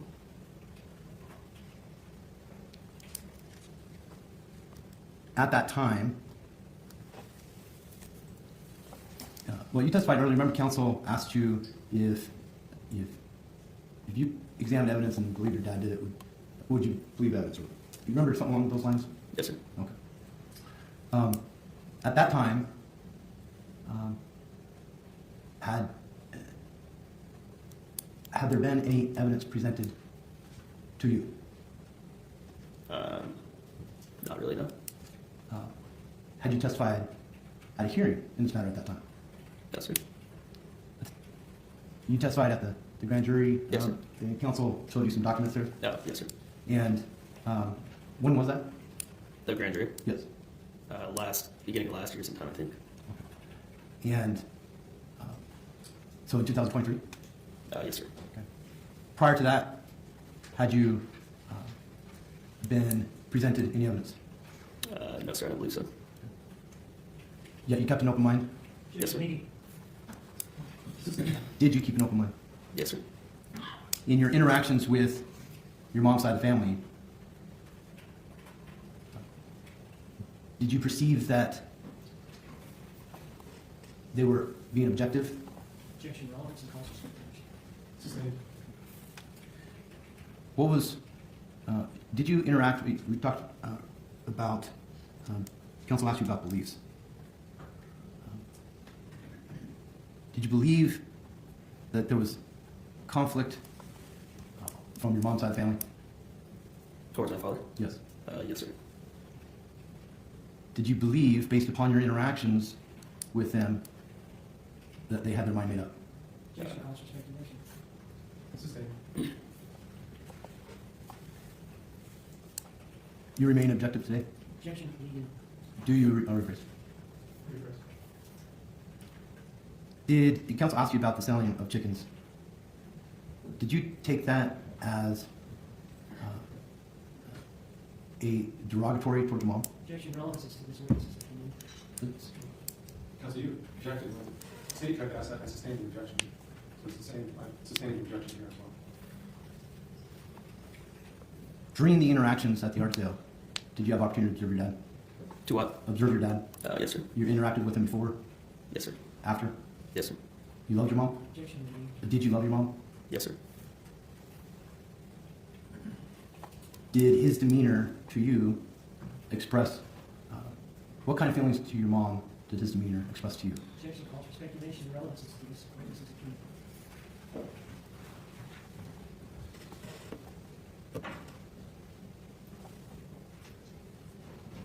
I have trouble following the question. All right. I sustained the objection. The yard sale, did you take offense to the yard sale? Objection, relevance is to whether you took offense. Overruled. You can answer. Can you repeat it? Did you take offense to the yard sale? No, not really. Why? I don't know, I just didn't.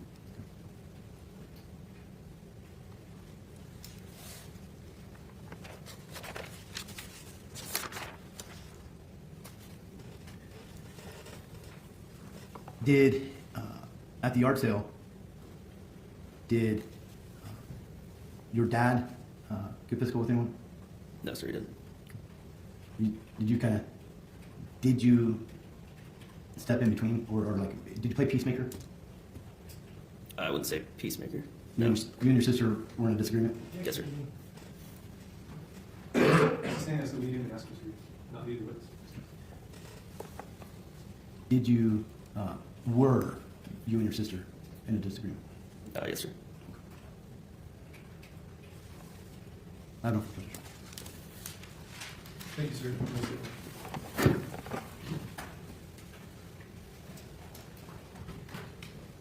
Mr. Mayor, I think you have. Is that your last witness for today? Yes. Well, members of the jury, as I told you before, I think that we are done for today, and we will take tomorrow off and be back Monday. So, thank you again for your patience. I know it's been a long day with a lot of in and out, and you wait while we discuss some things. So I appreciate your patience with that. Again, I almost feel like I'm insulting you by saying it, but I really have to, especially as we go into the weekend. And I just remind you to stay away from any news, media. If somebody wants to talk to you about this case, can't walk away. Don't have any discussions with anyone about this case. We're forming an opinion as to its merits at this time. So, with a sincere thanks to the court, I'll release you for the weekend. Wish you well, and look forward to seeing you back Monday.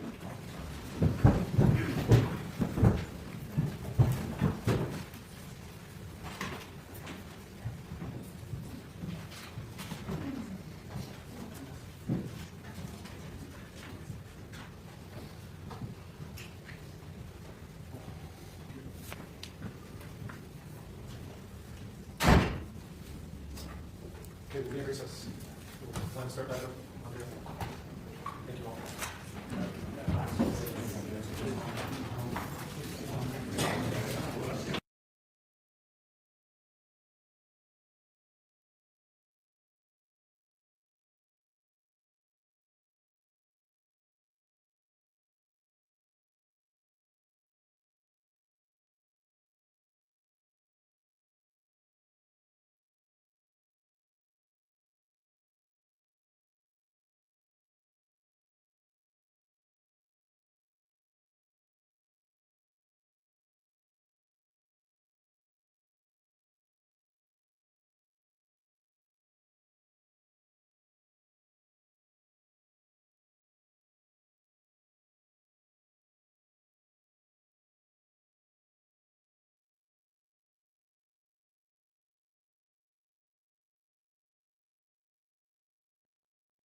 make you nervous. A tragedy, I'm a beautiful disaster. A reckoning, you wonder how I got this way. You think I'm someone to be saved, someone to clean up and